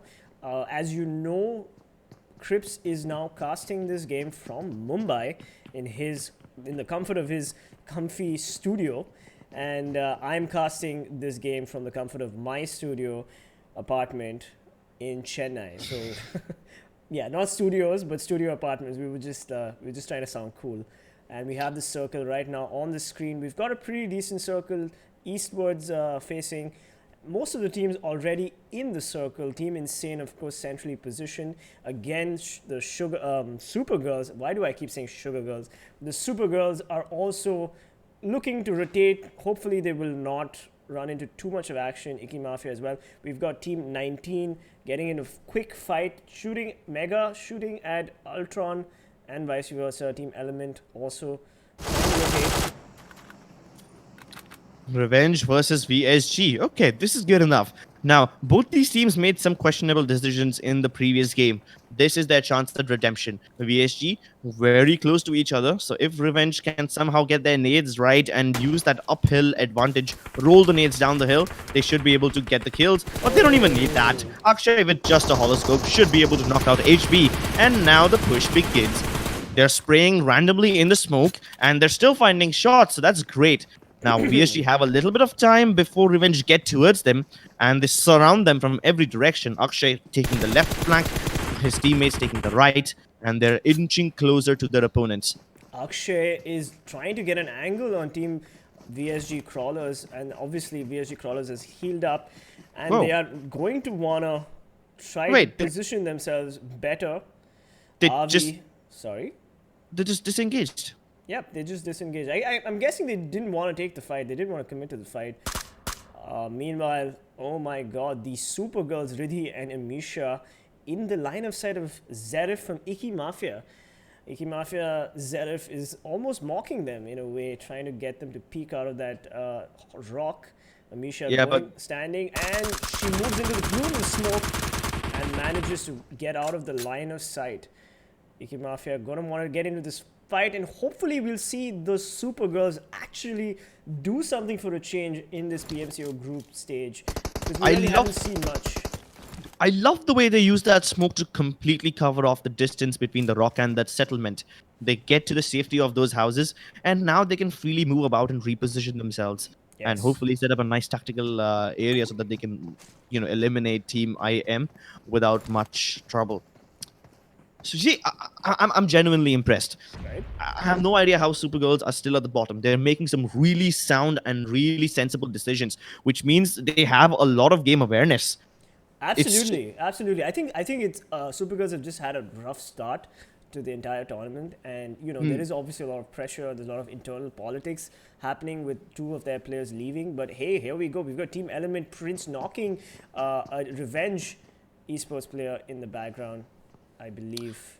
We did see Revenge engage with VSG Crawlers just a minute ago, but now they're in the process of Team Element. Ultron finishes off Sonic as well. That's gotta be bad. And even Prince, he's taken the fall. Can he be revived though? Trilok trying to get an angle on all these players as Raid, if I'm getting his name right, is rezzed and back up, looking for a heal. Trilok, Akshay and Raid from Revenge Esports need to get an angle on Team Element. Prince also looking dangerously low, but not anymore. It's a 4v3 on the screen right now, right outside Quarry. Let's see what happens here as both these teams try to get an angle on each other and get a man advantage. Akshay going for the hill, firing a volley of shots but not making contact. Trying to get a rotation, hopefully. Akshay going for the far west flank. Speaking of rotation, speaking of rotations, Frost has already flanked them from the other side. Just keep that in mind as we go and as we watch the fights next, because Frost is the one who's going to turn the tide of this battle. Sure, and now we've got Team Ecstasy and Team Go. Team Go obviously going to be feeling pretty good, having knocked out Mayhem, most of Mayhem from the Sanhok map. And here we go. We've got Akshay already getting a knock on Prince. Beautiful spray down from him. He's trying to go for the thirst, but he does not connect. He is now spraying willy-nilly as Raid also trying to get an angle. Gabber needs to make a quick decision here. Does he pick up Prince? The smokes are now out as Gabber tries to get an angle on any attackers from Revenge Esports. Akshay heals up as well. The smoke plumes are already on the screen, and Revenge Esports knows that that knock is not going to be converted. Meanwhile, we've got insane knocking. Team Initiative Fury off screen as Ultron gets a knock on Akshay. Oh my god, Akshay tries to go for a rotate and gets punished for it as Tempest knocks Fury and Insane knocks Muse. This is not looking good for Team Initiative as they're taking aggression from Team Insane. Crucifer behind the rock has a line of sight onto Tempest. Aditya, on the other hand, is busy trying to hold off the flank from Team Insane as Sky and Legend flank them from the upper side, and they have a player in the birdhouse as well. They try to spray. Aditya connects the shots and he gets knocked. He will be finished off as well. Crucifer can't do anything to save his teammate as he's busy hiding behind the rock, and he will be thirsted as well. Initiative knocked out as Insane makes some amazing rotations and great mid-fight decisions to surround Team Initiative from every direction. And that's the way you attack a team. Take notes, boys. This is the perfect way to attack someone on Sanhok. Well, yep, Team Insane showing that they were the more mechanically gifted for sure, and having pushed this team in a way that most teams haven't pushed in Sanhok. Yep, Sanhok is one of those games, one of those maps where you really need to be aggressive at the right moment. You need to take those opportunities, and Team Insane clearly did that. Now we've got Icky Mafia still trying to get an angle on the SuperGirls. Not much has happened since the last time we spotted these two teams. Misha playing it safe. They're both in the circle, and the circle has shifted to the south. It is a Kampong cave quarry type of circle. We've got the Team Tamil right in the center with Team Ecstasy a little off center. Team Insane moving in from the north towards a slightly more central position. Zerif trying to get an angle on the SuperGirls. Yeah, but both these teams are in the circle, nice and safe. Insane spreading out quite a bit, but I don't think they'll be taking any fights anytime soon.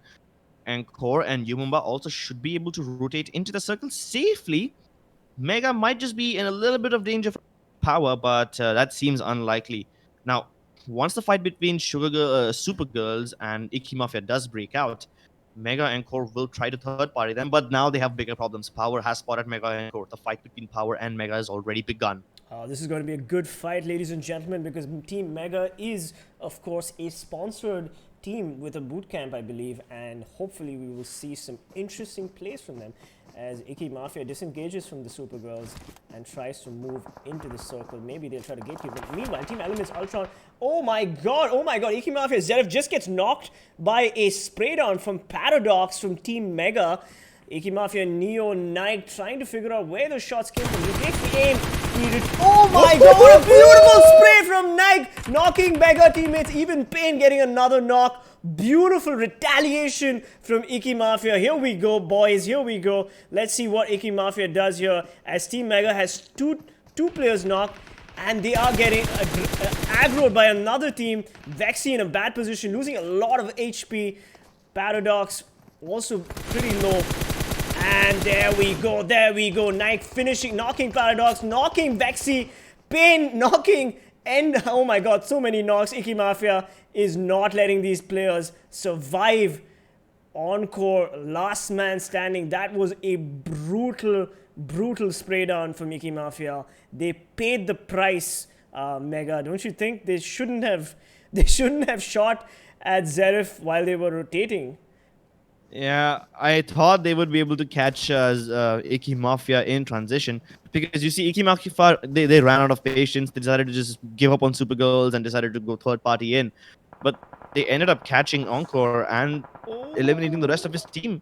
Payne taking a bit of bullets from the team towards the left. We can't really see which team is that. Maybe that is that is SuperGirls. I need to stop saying SugarGirls. I know, even I'm developing this habit. Isn't there a band called SugarGirls or something? Maybe, oh no, that's I don't know. Girls. Encore going for the spray, gets the knock on Neo Nike, unfortunately, as Zerif trades him perfectly, and the Megastars have been eliminated, and Icky Mafia is now going to look at SuperGirls and try to maybe deal with them, as Team FULLPWR also are not too far away, a stone's throw away from them. Icky Mafia, what an amazing conversion right there. They were caught out in the open, they got sprayed down, Zerif got knocked, but even though they were not the initiators in that fight, they managed to turn the tides of the fight, and they are back on top. So I just googled it. There is no such band called Sugar Girls, but there is something called Spice Girls. Now let's see if the SuperGirls have it in them to make this game into something masaladar and spicy. Give us some nice fights. Crips, oh my god, Mayhem! Crips Mayhem got eliminated. Not sure how, but I guess he just got spotted out. Meanwhile, Team Element Ultron getting a knock on Raid from Team Revenge Esports off screen. Akshay running to help him. They're all way outside the circle, and the blue zone is starting to creep on them. And I can't believe that you told a 29-year-old like me about Spice Girls. Shame on you. Shame on you. I used to listen to them when I was in school, okay? Then you should know that there's nothing called as SuperGirls. They are SuperGirls. I've been saying Sugar Girls. Sugar Girls, yeah. Dude. Can we stop with the obscure band references now? I mean, I'm not doing it on purpose, ladies and gentlemen. I apologize. I really do. And now we've got Team Ecstasy and Team UMEXRXN having really shat the bed last game. Hopefully we can see UMEXRXN. Oh my god, look at that. Look at that. They're just telegraphing each other's footsteps. Meanwhile, we've got Revenge Esports eliminating VSG. Oh my god. Trilok with the one-shot headshot. Look at him go for the thirst. The VSG crawler member also gets knocked. Trilok not wasting bullets. Like a hitman. Like a hitman almost, you know. Ammo conservation. Good opportunity for you to show yourself how many bullets you can carry forward into the game. It's not like there's any shortage of bullets, but hey, why not? But while UMEXRXN were busy trying to get those knocks, Ecstasy engages upon them, and they've knocked out 2 of their players. Now, this is concerning. Bhishma, the strongest player of the team, is very close to his opponents. Meanwhile, the rest of his teammates are busy reviving and healing each other. Bhishma just needs to hold the ground and just hope that he doesn't die. He's doing a good job of keeping Team Ecstasy at bay, but they are going to have to push in regardless as the Blues tries to push them in.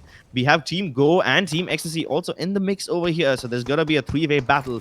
Not for this compound, but to see which one of these teams makes it into the blue zone first. I just hope that they have enough meds to stay outside if the circumstances forces them to. Meanwhile, we have FULLPWR eliminated on off-screen. I believe Icky Mafia took them out. And yeah, we've got a three-team situation here. We've got Team Ecstasy, UMEXRXN, Ecstasy, and Team Go as well. Team Go having eliminated most of Mayhem in the beginning of the game. Oh, that nade has got to hurt Venom as he needs to reposition. That's a nice name, by the way, Venom. I respect that. And Kiki, OP also trying to get an angle on Team Go. As Sahil, as I said before, the gifted Sahil getting a beautiful knock on Team Geo's player Zoro.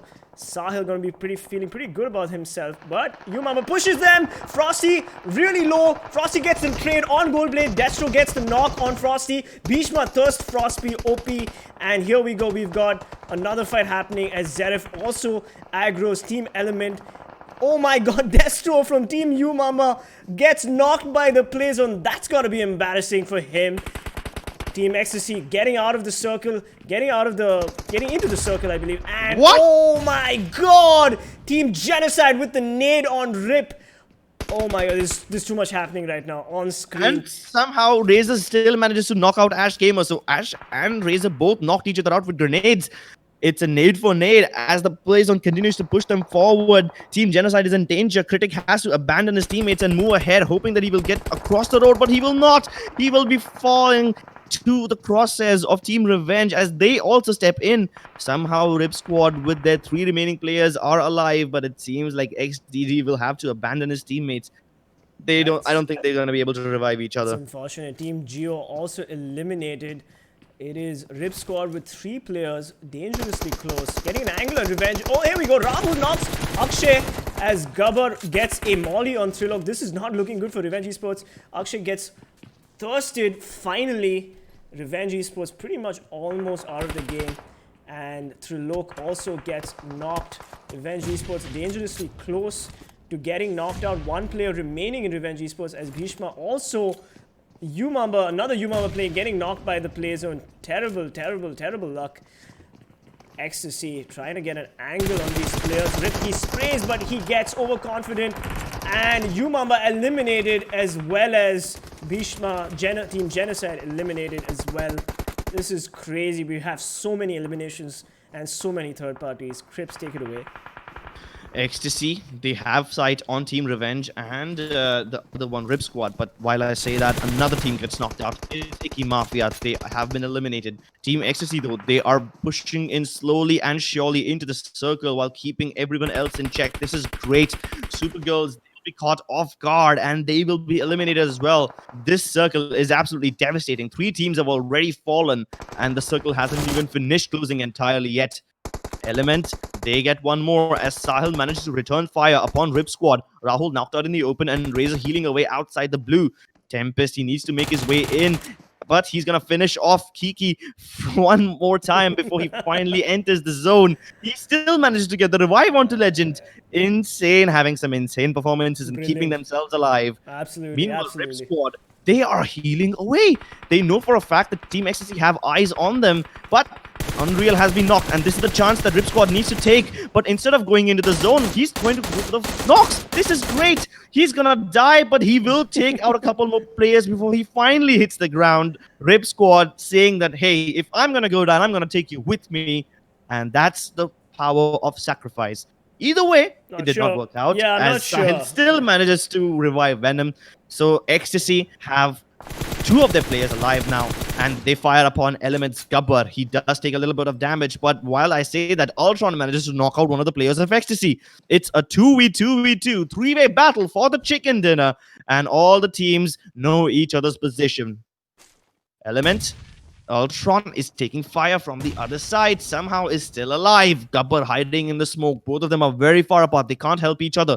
The molly barely misses, and Sahil's gonna use that chance because he's figured out exactly where Gabbar is. He's just trying to figure out where Ultron is, and the blue zone will push him forward. He's going to be out of cover, and he takes the chance. Venom gets a knock onto Ultron as he finally moves out of the stone, and he will be in the open. But while I say that, Insane has been a bit quiet for some time. They have the high ground advantage. They're just waiting for Ecstasy to finish off the fight with Elements so that they can third party in later. But Insane are losing patience.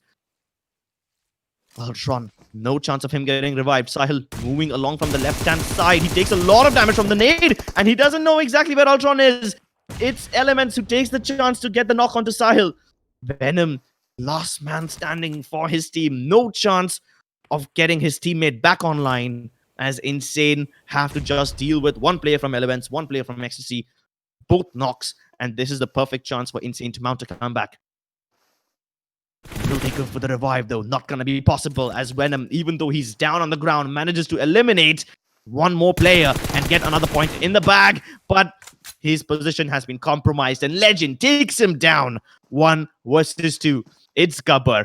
It's the big bad villain of Sholay. Can he show us something else today? Has the low ground, which means he can get naded to oblivion, but he's doing a lot of damage. Not gonna be enough, as Insane walk away with the chicken dinner. Beautiful game from all these teams. Insane first, Element second, and Team Ecstasy third. What a beautiful game right there. I gotta say, Team Insane just took it very carefully. Like, they didn't really have to worry about it. They played very carefully and very calmly, and unfortunately for Team Element, they just couldn't convert it. Yeah, but I have to give props to Team Elements, though. They, on the way into the circle, were taking fights left, right, center. And even after that, they were able to survive with 2 of their players and got plenty of points on the way in. So, kudos to them. I have to point out, it takes balls of steel to pull off something like that. To shoot your way into the circle rather than just hoping that you can sneak your way inside or somehow take advantage of all the chaos and move in. No, they are not the kind of people who will take advantage. They will be the ones who are creating the chaos, shooting their way, and great stuff. But Insane, this is something that they have not been able to do This time, they managed to get it right. They know exactly when to push, exactly when to shoot, and exactly when to shut the hell up and stay where they are. And that's exactly why Legend has 5 kills in this game, the MVP for the match.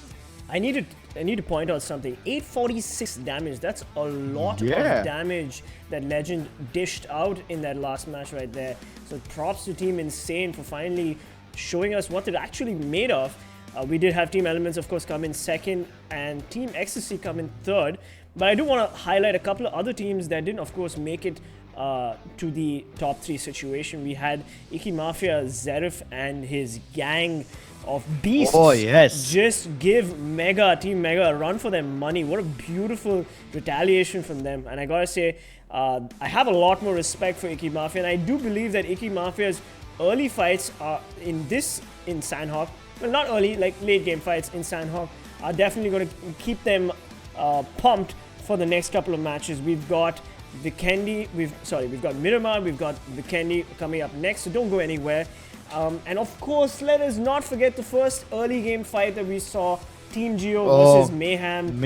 Unfortunately, my mic cut off. I was going nuts, I was going ballistics. In fact, he had to tell me to shut up. And we have the top 5 players on the screen right now. We've got Team Element, of course, doing most damage. Ultron, 5 kills, 1038 damage. He got a lot of knocks, but he only managed to convert them into 5 kills.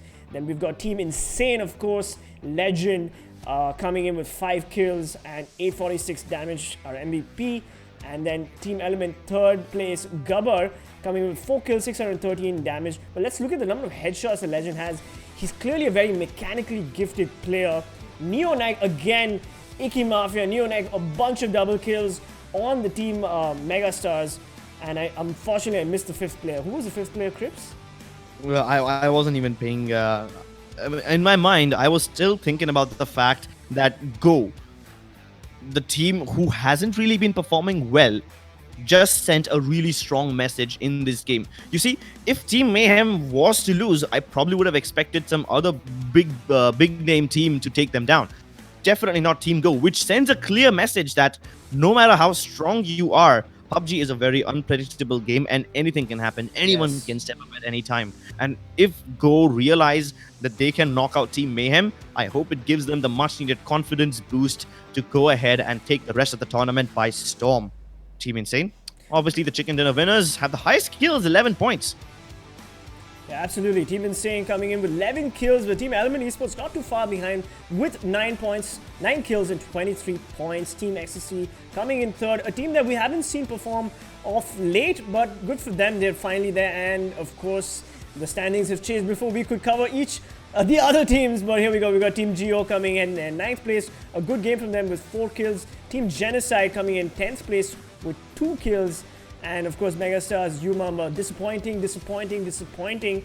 Megastars unfortunately got wiped out by Icky Mafia, and UMEXRXN a lot of position problems. They did lose to the play zone a lot. Mayhem unfortunately did not go the way they expected. FULLPWR and VSG Crawlers and Initiative. Unfortunately, we didn't see them also perform the way they generally do, especially VSG Crawlers, who had such a strong first game when they came third in Erangel. So all the teams that performed well in Erangel in the last map kind of shat the bed in Sanhok, and we're hoping that they can come back in the following map of Miramar. Yeah, but actually I'm more excited when the top teams are the ones who get eliminated first. It kind of makes the tournament more intense, because if one team just keeps getting ahead, if Mayhem just keeps on winning, don't we also get a bit bored? Isn't it fair to have the tournament on an equal footing for all the teams? Yeah, at least I like to think so. Well, speaking of equal footing, let's take a look. We have Daljit and Scout now tied on equal footing for 20 kills. Meanwhile, Shadow has overtaken both of them. Shadow showing that he is not here to make friends, but just make enemies and dish out the damage. Scout OP still, of course, the highest damage dealer of the group stages so far, but Cloak and Shadow from Team Mayhem performing consistently. We've got 2 Orange Rock players, 2 Mayhem players.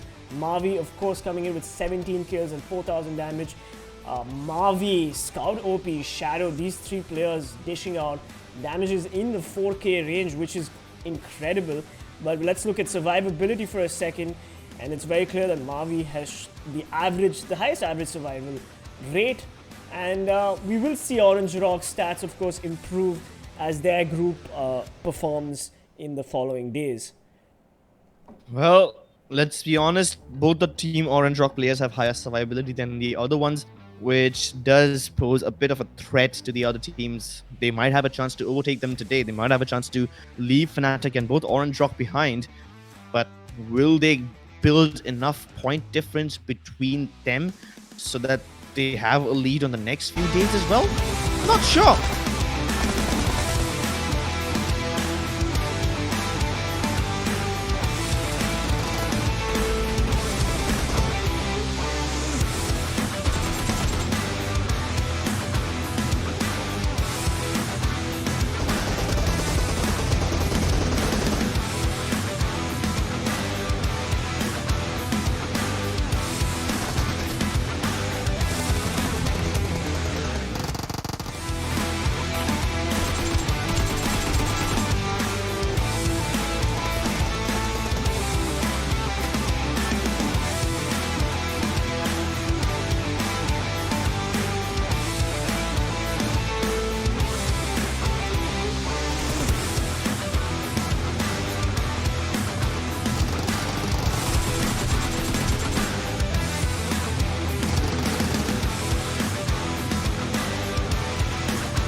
Ladies and gentlemen, boys and girls, we're back. We're back. This is Venom from PC Peasants Gaming, and I have Crips here from AFK Gaming. We are both from gaming backgrounds, and we are now. Of course. We're now I mean, going that to was be. obvious. Sorry? That was obvious. We're both from gaming backgrounds. Like, Yes. how else would we here? Yes. Well, anyway, thank you so much for actually joining us on the English cast. We do have Ketan K18 Gaming and Krat on the screen right now, who are the Hindi cast. But please enjoy our soothing voices as we walk you through the overall standings on day 4. After the Sanhok game, we had Mayhem coming in with 4 chicken dinners, 59 total kills, 148 points, a team that's doing really well. And then we have, of course, Orange Rock, 47 kills, close at their heels with 134 points, followed by the crowd favorite Fnatic, 47 total kills, 119 points, and let's not forget Aztec ESP, 47 kills as well, 105 points. TeamELVES performed really well, 39 kills, and godlike CELTZ followed by Icky Mafia. Alright, we have JSLX, VSG Crawlers, Team Fourier, all vying for that top 10 situation, 68, 67, and 64 points respectively. What's happening, Crips? How do you think these teams are performing? Well, Insane had a nice start to the day. They have just gotten their first chicken dinner, and because of which they are on the 12th spot. But honestly, I think they would have been not as happy. They would have wanted to be higher. Other teams like Revenge and everyone still on the board and trying to compete, but not getting it quite nearly enough. Team Intense, Elves, Genocide, Team Tamilas. The only teams that have chicken dinners over here are Team Elves and Genocide, but Team Genocide has a chance of getting better standing today. Also, Megastars and UMEXRXN have a chance of making it to higher placement points in the overall standings, but UMEXRXN hasn't really been hitting their shots, and Initiative is also in a lot of trouble. Yes, absolutely. UMEXRXN has been playing quite disappointing this day 4. We've got 7 Seas Esports hopefully trying to make a comeback. Team Ecstasy played fairly decently with 18 kills, and hopefully we'll see more out of them. Full Power. And Team Geo having knocked out most of Mayhem in the last match quite amazingly, with a little bit of help from Mayhem's own teammate, which was ironic. But hey, you know, whatever goes for Team Go. And SuperGirls playing positions quite well, even with a player disadvantage, having at least made it to a top 10 circle situation in both Erangel and Sanhok. Here's hoping that they actually get a couple more kills. And yeah, they did manage to get only 1 kill so far this entire tournament. But here's hoping that they perform much better. Well, I'm actually pretty happy with the way SuperGirls have been performing. It's not easy for people who don't really have experience of playing in such a tournament before. We've seen Team Mayhem, Team Fnatic. They've been in the competitive circuit for a very long time. And if you talk about experience, teams like Godlike, who have one of the best players in the country, are also struggling in this tournament. So I think for the first time that SuperGirls is entering this tournament, I think they should be pretty happy with whatever they've done. Absolutely. The way, let's see what Miramar has in store for us. The desert map, wide open countrysides. And keep in mind, I did talk about the different approach that UMEXRXN took in Erangel. They split up, tried to go for vehicles. That approach is going to be super relevant in Miramar, even more so. So let's see if teams continue to drop into their comfort zones or they go for the split approach. We have Shadow and Scout going head-to-head on screen, right? Yeah, absolutely. Mayhem Shadow finally overtaking Scout OP, but not in the damage situation, where Scout OP is clearly the highest damage dealer and of course a crowd favorite. But yes, Scout OP is still, in my opinion, a more mechanically gifted player than Shadow. But we never know. I mean, Shadow might overtake Scout OP. I mean, these players are head-to-head, and they are almost matched in every trait ever. Like Scout OP just has the higher headshot numbers, that's about it, and a little bit more damage, but hey, you never know. Keep in mind that Scout, even after playing such a risky playstyle, playing away from his teammates without any backup, and as his name suggests, he's the Scout, which means he's the guy who goes ahead, tries to gather information and plays all the risky roles. So even after playing a role in the team which probably will result in super early deaths, he still has amazing statistics. So it's like, what do you say? Even after being given the shitty roles of dying first, literally, he still manages to pull off such amazing statistics, which is great. So even at a disadvantage, he's proving his worth. I mean, I think it would be fair to say that he is one of the best players in the country, maybe even the absolute best. Yes, being the best is obviously going to put a lot of pressure on him with Team Mayhem and Orange Rocks players, Mavi and Daljit, also performing really well. So there are a lot of great, talented players in this PUBG Mobile Club Open Spring Split. But hey, the top players right now are definitely Scout, Cloak, Shadow, Daljit, Mavi. Who else? Any other players sort of catch Nexus, your name? Nexus OP, of course. Bhishma. Even he's been doing well, even though his team hasn't really been performing as well as him. If you notice, Bhishma usually plays the bodyguard role. Even in the last game, when Team Miramar was struggling to revive each other, battle against the teams Go and I think it was Ecstasy in the same compound. My memory is failing me at this moment. And when they had Blues on pushing them at the back, it was Bhishma who played the bodyguard, played up close and personal against Team Go, and kept them at bay, which bought his team enough time to heal each other off. So kudos to him as well. Right. And our next match is, of course, Miramar, a map which requires you to not only rotate with all your vehicles intact, but also have decent long-range capabilities. So all these teams with decent snipers, decent long-range fighters are definitely going to be at an advantage. And let's not forget the undulations in the map. So any team with a vantage point, with verticality over other teams, will be at an advantage, inherent advantage. And we've also seen teams that have the circle, playing position, getting the zone prediction correct, are going to be also in a advantage there. Yeah, that's the tough part about Miramar, right? Because in Sanhok, there's plenty of cover. There's rocks and trees everywhere, so you don't need to worry. In Erangel, there are rocks and trees, but probably not as many. In Miramar, there's absolutely nothing. There's just an uneven terrain, and you need to find each and every nook and cranny, each and every dent in the ground and elevation up on the hill, and you need to make that work to your advantage. And for that, you need to know the map inside out. I mean, I think this does happen in a lot of teams. I see a lot of teams do this whenever they practice. They just get into a car and take a nice drive across the countryside. They just feel the map out. Just getting to know it, getting to know it, and just walking around. Not even walking, just driving around. Maybe even hop onto a bike so that you can feel each and every bump on the ground and each and every little dent or whatever. Which brings me to the question. Is important. Yeah, which brings me to the question: are you doing any romantic drives on Feb 14th, Valentine's Day, Crips? Yeah, I'm gonna hop into a buggy and then hop into the spectator spot and still be casting the PMCO Spring Split on February 14th as well. Really? Yeah, but I do have. Do we have like a match on 14th? Yeah.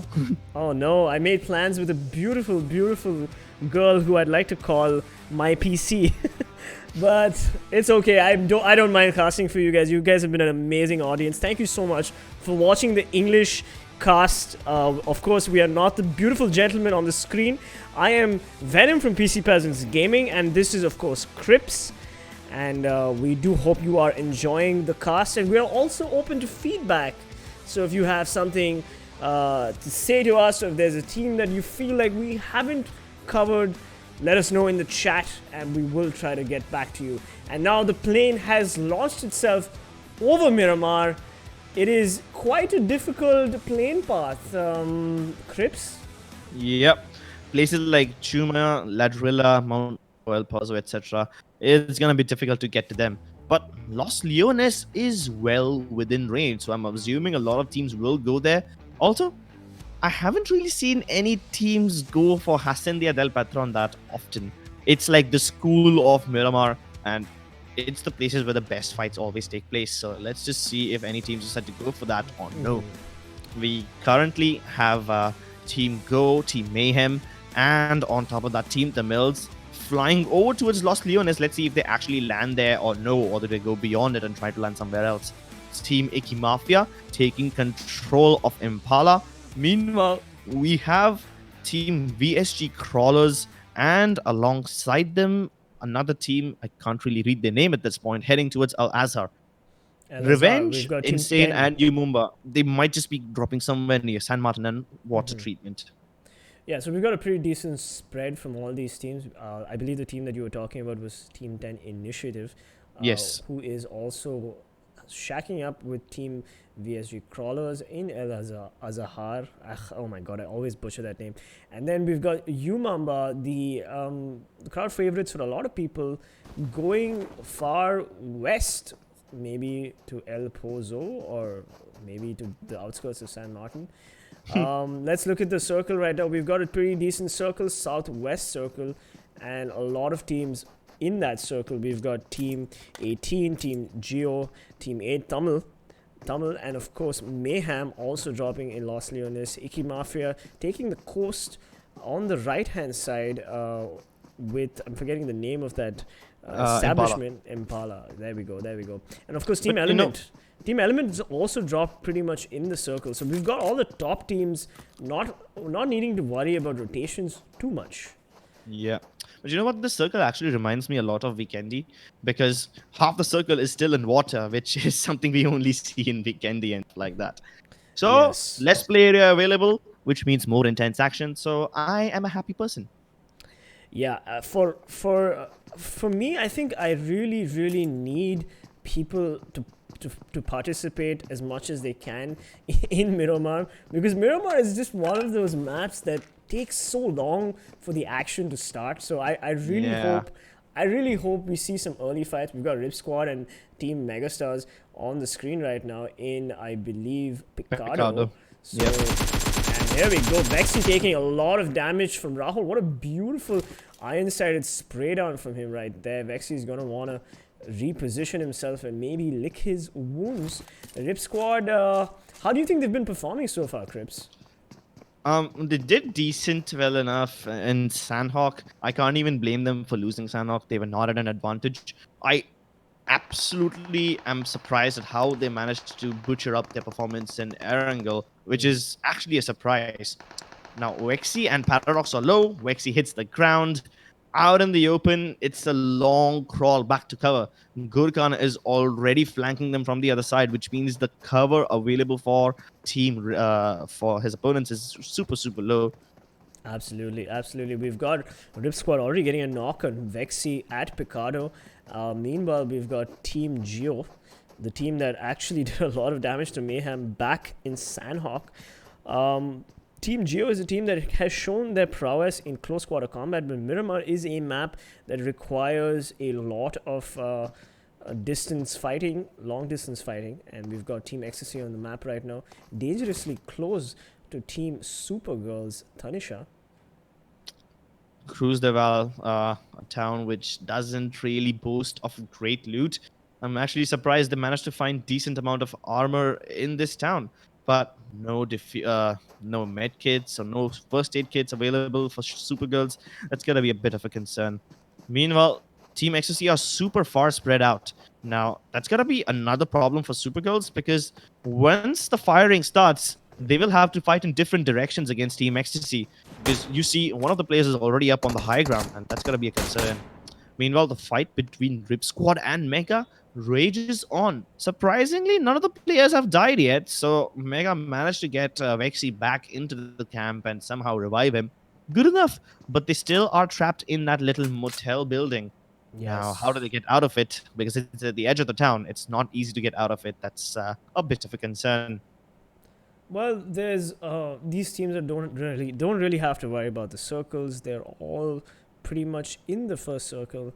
It's going to be interesting when the circles actually start getting smaller, because that's when having vehicle advantage, being able to rotate, will really make a difference.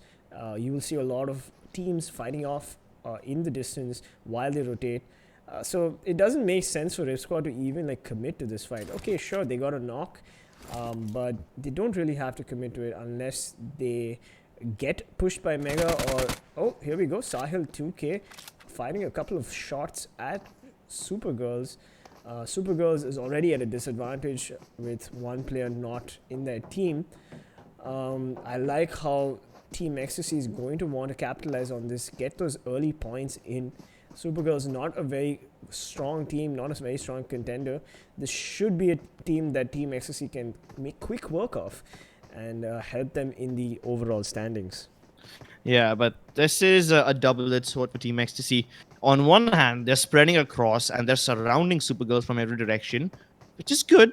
But if somehow Supergirls manage to isolate these fights and turn a 4 versus 3 into separate 3v1 scenarios, pick off Sahil individually with nobody to back him up, and then pick off the other members also individually, this might just end up working out for Supergirls, and it might give them the much-needed points that they need. Absolutely. We've got Team Insane slowly making their way into the circle. But as you said, Team Ecstasy and Supergirls are pretty much outside the circle. And the rotation needs to happen soon. We do have Team Ecstasy trying to get into a vehicle. Oh, they're going for the push. Here we go. Here we go. Team Ecstasy has had enough. They want to get the loot. Riddhi and Amisha. What is the plan here with these two players? The nades are already flying as Sahil 2K makes his way with the Mac 10, trying to get an angle. Riddhi takes a big chunk from that nade. This is not looking good for the Supergirls. Sahil waiting for the nades to subside before he makes the push. Amisha also really injured. And there we go. Riddhi gets knocked, and so does Amisha. And the Supergirls are eliminated already. I'm not really sure how many Supergirl players were there to begin with, but their 3-man apparently was just a 2-man. Yeah, even I was left a bit confused over that. Where did the third player go? Okay, I guess there are many mysteries in this tournament that require answers. Actually, you know what? I'm thinking that maybe after this entire tournament is over, I'll do a strat breakdown of all the teams and make a separate video about it or something. Sure. Let me know if you guys will be interested in watching something like Yes, that. do check out AFK Gaming for all those videos that Crips makes. Meanwhile, we have Team Mega on the screen right now against Team Rip Squad. They still hold up in Picado, and it's a game of chicken where these teams are trying to outweight each other. And Rahul pretty much having a decent vantage, but a beautiful rotation from him. Not really sure what Rip Squad's trying to do here, but they probably use Rahul as a bait or something. We've got the circle on the screen right now. Team Tamil sort of slowly moving in, and most of the teams are already in the circle except for UMAMA. Not sure why they're doing that. They've already shown that they... Oh, and the circle has changed. No. The circle has changed. Mayhem on their way, finally. They don't really have to worry about the circle too much. But Icky Mafia right in the center of that circle, sitting nice and safe. Now, Rip Squad was really spread out. We already saw that one of their teammates was being served as bait so that they could get some information out of the team inside their town. But while that happens, Revenge on the outskirts of that place are also moving in. And Rip Squad did establish contact with them. They exchanged a couple of bullets, but no bodies dropped. So after giving away the position like that, it's going to be interesting to see which team takes action first. Obviously, the action that is needed immediately is to get into the circle, which is quite small. Los Leon is one of the only towns that is still completely inside it. So that western edge of the circle and Los Leones is going to be heavily populated unless some of the teams decide to take the long way around and go towards the sea coast, which is completely unoccupied. And that's a very safe approach, but that's a very long rotation as well, which doesn't necessarily guarantee your safety. Let's see which one of these teams are ready to take that risk. Yeah, it is a long rotation for Team Tamil, Rip Squad, Mega, the Team Genocide, Team Geo, but Team Element, Mayhem, Power, and Icky Mafia don't really have to worry too much. They're pretty much in the circle. And we've got Team Geo on the screen right now, hopefully going in for a fight. Oh my god, Zorro from Team Geo gets knocked. And Fang is like, what the hell? He just looks left as he's trying to figure out what the hell's happening. Meanwhile, Team Genocide have an idea. Oh, that nade is out. Fang trying to get a knock, but does not get a knock. Let's see what Team Genocide does here as they need to defend this position. successfully before they also rotate into the zone. Nades flying out from Ash Gamer. How did Zoro even get knocked out? Like, what happened over there? He was not even fighting again. Oh, Wait, what? again? It's Again? happening all over the place. Believe gets knocked out now all by himself. Ladies What is going on? and gentlemen, please don't jump out of moving vehicles.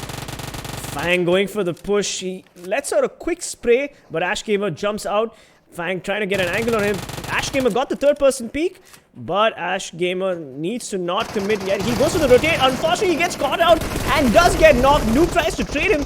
Does not succeed as Critic gets a knock on Zoro. We've got one man down on Team Genocide and one more knocked on Team GO. This is a complete reverse sweep. At one point, Genocide were inside the house and Go was surrounding them from outside. Now, Genocide decided to escape and they are outside now. Meanwhile, Go have taken the positions inside the house. It's a classic switcheroo. And let's see how this reverse sweep pans out for these teams as the play zone is about to push them in. Genocide already outside and Go. Do they continue committing to this fight or do they just walk into the play zone and act as gatekeepers, keeping Genocide at bay? Well, this is an early circle. This is circle 2. So they, Oh, if they do have the, what? Okay, if they do have the, if they do have the heals, then I think Team Genocide doesn't have to worry too much. Viper leans out, lets out a spray, doesn't do much with that, and the circle has changed from east to a little bit north of the coast right there. Yeah, Mega made another mistake to the play zone. It's surprising. It's only the third circle. Our team's dying to the play zone in such a situation. We did see that the team that we would just I forgot the name. Was it Was it Genocide? Yeah, Genocide. They made one of the mistakes where they accidentally canceled their heal in the blue zone and then they died to the play zone. So that's basic mistakes. Even Rip Squad is making stuff like that. While that happens, Rahul gets locked out by Trilok and Trilok wants to finish off Batra as well. He engages in a battle and a double spray down with the AK-47. It's perfect. Rip Squad already down 3 players.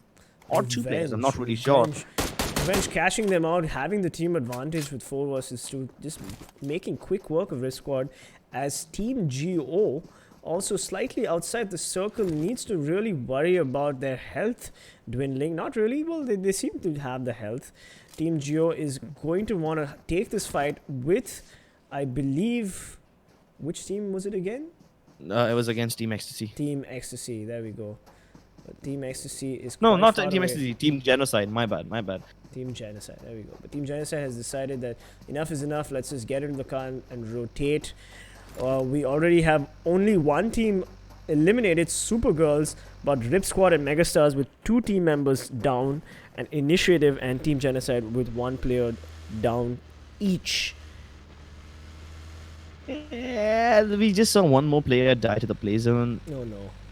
It's really what do I say? I'm lacking the word for it. Surprising to Yeah, it is. watch It is. stuff like this happen. I mean, it's just the third circle. Mostly the circle gets devastating after the 4th one or the 5th one.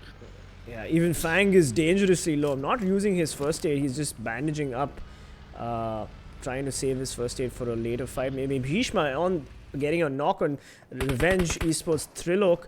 And finally, we've got Insane also fighting off. We've got Revenge Esports on the screen right now. Sonic trying to get a couple of shots on Bhishma so that he can maybe res Trilok, and Megastars dying to the circle, I believe. Not really sure what happened. all of them there. died to the circle. Pretty unfortunate. Literally for them. everyone. Yes. We've got Team Insane right now facing off against Team Mayhem, both gifted teams, but of course Mayhem, the team that you don't want to mess with unless you're in Sanhok. Last game, Mayhem did not have the greatest fight with Team GO, but they're not going to let that happen again. Hopefully they've learned from their mistakes as Team Insane try to get a better angle on Navjot, Shadow, and Cloak. Well, these 2 teams are gonna be pretty much unbothered. The teams that actually are in trouble, Revenge, Rip Squad, and Umumba, they are on the southern side of the circle and they desperately need to make their way in, where full power lies in wait. Element might just be able to third party onto the fight between Mayhem and I don't think Element want to take that risk right now because there is Revenge also right behind them. Meanwhile, Go continue losing players to the blue. White Yes. dies. Yes. How? All right, How I gotta stop you there as Insane takes some aggression from another team, and Team Element Prince trying to get an angle on what I believe is Team 9 Revenge Esports. Revenge Esports saying enough is enough and rotating back in. Team Element trying to get a couple of spray downs on them, but Team Geo Fang falling to the play zone. This is not looking good for Fang. I don't know why he didn't use that first aid when he had it. Maybe he was trying to save it for a better fight, but he drops to the play zone instead, which doesn't make sense here. Prince from Team Element smoking away, trying to get an angle. Oh my god, look at the damage on Team Geo. What is happening with them? Zoro, the last man surviving. We did see Team Insane. Towards the other, it seems like they don't want to continue fighting with Mayhem. It wasn't even a fight. It's just that both the teams spotting each other out and none of them willing to take the first move because it's going to be a waste of time if they keep fighting each other at long distance. In order to finish each other off, you need to push in, and I don't think any team has the resources or the time to commit to a fight like that this early. With 14 teams still in the block, Rip Squad getting blown apart by Team Tamilas, and it's another sort of game as Revenge Sonic gets another knock with a nade. Obi Venom does come in to save him, but Sonic might just be able to land a couple more shots. Venom knocks out Trilok, and Sonic is getting flanked from the other side, but he manages to trade off once again, able to finish him off, trying to flank him around and give him backup, but he's getting shot. Venom cannot protect him from this angle. Sonic taking a little brief ahead, telling his teammates to do the same as well. Team Ecstasy, they don't know the positions of their opponents, and that's the one advantage that Revenge Sonic has at this point. He can isolate these fights and turn a 1v3 into 3 separate 1v1s. That's exactly what you need to do if you're in a clutch situation. Absolutely. Sonic will want to take these fights 1v1 before committing to a 1v3, obviously. And he is trying to gatekeep from his position, but he just gave away his position with that nade, and shots ping off his haystack as he strike. Oh, that's not the same nade though. Naruto getting a nade on Mayhem. Yeah. In Team Insane, meanwhile, fighting off against Team Mayhem in the northern part of the circle, if I can direct your attention to the map on screen right now. And of course we do have Team Ecstasy getting a couple of knocks. Oh my god. Whoa. Oh my god, VSG from nowhere with the mini 14 knocking Unreal, making things much better for Sonic. Obviously they know that Sonic is there. Meanwhile, Believe getting an explosion, vehicle explosion, and a nade on Naruto. This is not looking good for Team Insane. Team Insane, Sky knocked, and Tempest also pretty low. He needs to smoke and save his teammates. In the meantime, Believe getting another nade on them. If we can actually get some angles on the Mayhem fight. Yeah, holy hell! Another one. Believe with the beautiful nades. Believe playing PUBG Mobile instead of basketball. What is he? What is this madness? Oh my god, Team Insane needs to do something here. Look at Cloak. What a beautiful position from Cloak, having pushed so much. Legend last man standing. Oh, Legend catches Shadow but does not manage to convert that. Does some serious damage to Shadow, but now Mayhem knows exactly where Legend is. They know that he's right near this SUV, and Shadow is going to want to blow up. Oh, meanwhile, we've got Team Element knocking Bhishma, Umamba, again getting a knock on Kiki. Oh my god. Team Umamba is eliminated. Team Element did quick work of that. Yep, and at the same time, they left Shadow behind to deal with the remaining players of Team FULLPWR, who have now tried to third party into the fight between Insane and Mayhem. It's not gonna work out as Shadow continues to stay up on that high ground. He will finally fall to Power's micro Uzi at that range. It's insane that he's able to get a kill with that weapon, but still Team Tamilas also now trying to third party onto the fight between Elements. Zoro, the last surviving member of Team Go, does manage to get one kill somehow out of the shadows, but it's not going to be a viable strategy for long as Aditya finishes off one of the players of Team Tamilas. They might have just bitten off more than they can chew as they try to fourth party in. Legend somehow still alive. He has Zoom in his sight, but he's not engaging onto him. He's hoping that Team FULLPWR somehow do the work easier for him and knock out a few more players of Team Mayhem before Legend finally decides to engage with them.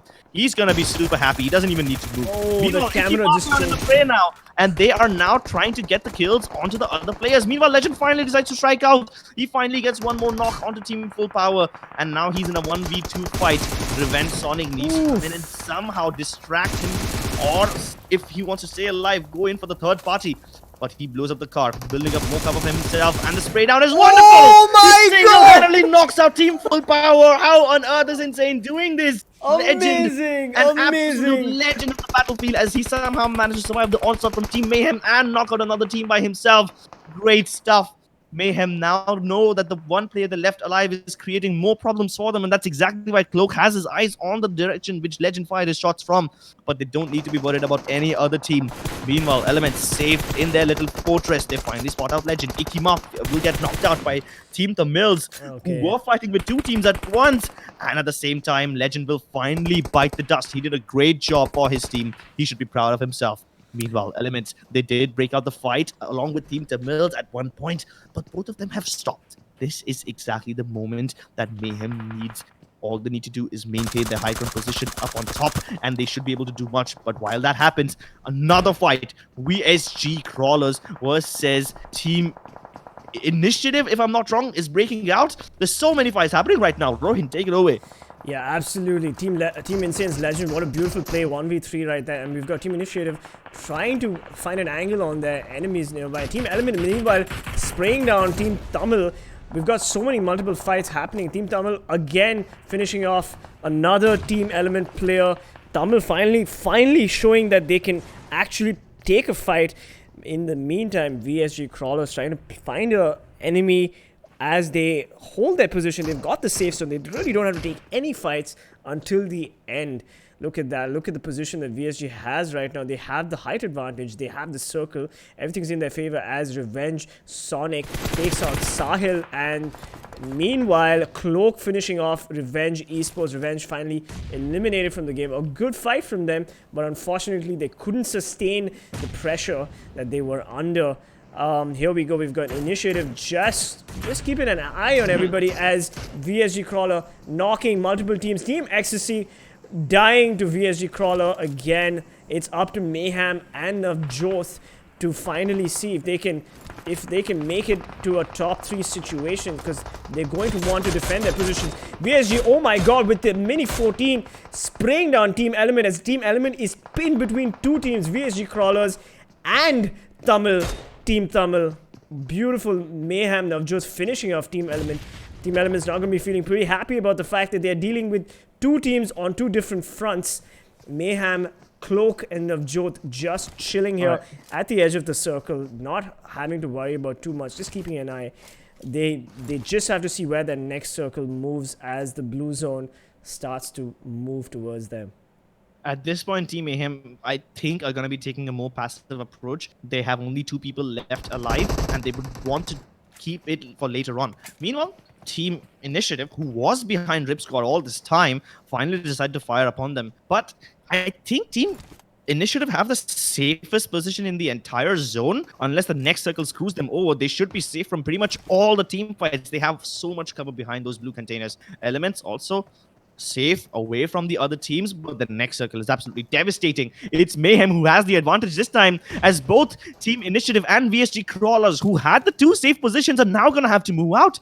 This is an absolute turn of the tables. Absolutely. Cloak watching the left flank for his team as Initiative need. They do have a car, so they're probably going to YOLO this one. Let's see what Initiative does here. They have 3 players, so they don't really have to worry too much. We've got 7 teams and VSG Crawlers with all 4 players intact. Team Tamil also going to want to rotate, but not too much as they need to worry about VSG Crawlers' verticality. They have the higher ground and they are going to smoke their way into the circle. Here we go. Team Tamil setting up their smokes. Team Tamil has the best position in the game right now. All they need to do is know when to fire and when to disengage. VSG and Initiative, the two teams who had the advantage at one point, now they don't anymore. But before they even get out, they have to fight each other. And that's going to be a really expensive battle. Even though VSG crawlers have the higher amount of people, I don't think they'll walk out with everyone alive. Genocide had only one man remaining, and he finally bites the dust as Element gets completely devastated by Team Tamils. They are on fire, and they are now showing us what they're made of. Finally, VSG crawlers decide to eliminate the remaining players of Initiative, but their entrance inside the safe zone is being guarded by Mayhem and Team Tamils. But wait a second, Navjot managed to knock out two Team Tamils players. This is gonna be great for VSG crawlers because now they don't have to worry about Tamils anymore. Navjot manages to finish off one more player, and now Team Tamils is down to only one. How on earth did this happen? The team with the biggest advantage at one point has lost all the advantage they have. VSG crawlers surprisingly with all 4 players still alive, but they will be having a really tough time as one lone member of Team Go is hiding in their path. I think they won't be having that big of a problem, but Mayhem, if they play this right, they can win yet another chicken dinner. The zone is upon them, and VSG crawlers have a little bit of leeway. Wait, I think they're already in the zone. They have the cover of this massive ridge. Yeah, do they even know that Zoro's close by?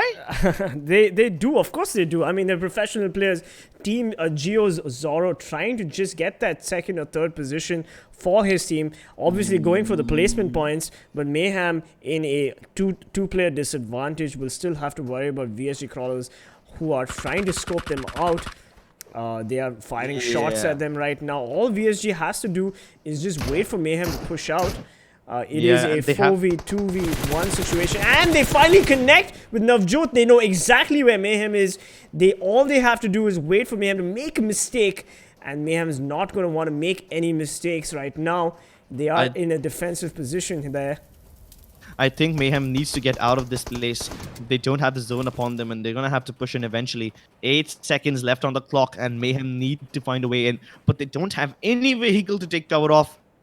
I just hope they have enough smoke so that they can create a little spot for themselves, but I don't think Mayhem will be able to walk out of this alive. I think if Zoro manages to outlast this fight between VSG and Mayhem, he might just be able to grab second place for his team, because there is a little ditch, and I don't think anyone from VSG has spotted him yet. Unless Navjot and Cloak do find Zoro on their way to the safe zone. Yep, VSG do have the circle, and all they have to do is wait them. Oh, but the play zone knocks out Mayhem's Cloak, and it looks like they'd rather die to the play zone than give any kills to Team VSG. Oh, Navjot trying to survive, but yep, they'd rather die to the play zone. And now it is a 4v1 as Zoro gets murdered. VSG, congratulations. First place, Team Geo second place, and Mayhem, of course, third place. A good game from all these teams. Unfortunately, Team Tamil couldn't make it to a top 3 situation because they were busy fighting with Team Element to make the rotation, and unfortunately it didn't work out for them. Yeah, Team Elements was the monkey wrench that Team Tamils was not ready for. I mean, Tamils had the best position in the game. They had the edge upon VSG, and they had the edge on Team Mayhem. It's like standing in between two teams who are fighting each other and then just waiting to pick them off from the safe distances. But Elements, they rotated all the way around the edges of the circle, and then I don't think Elements even expected Tamils to be there, but they ran into them, and in that fight, Tamils lost way too many players than they should have. Yeah, and absolutely. then it was their best. But I gotta say, Tamils with just about 8 kills to their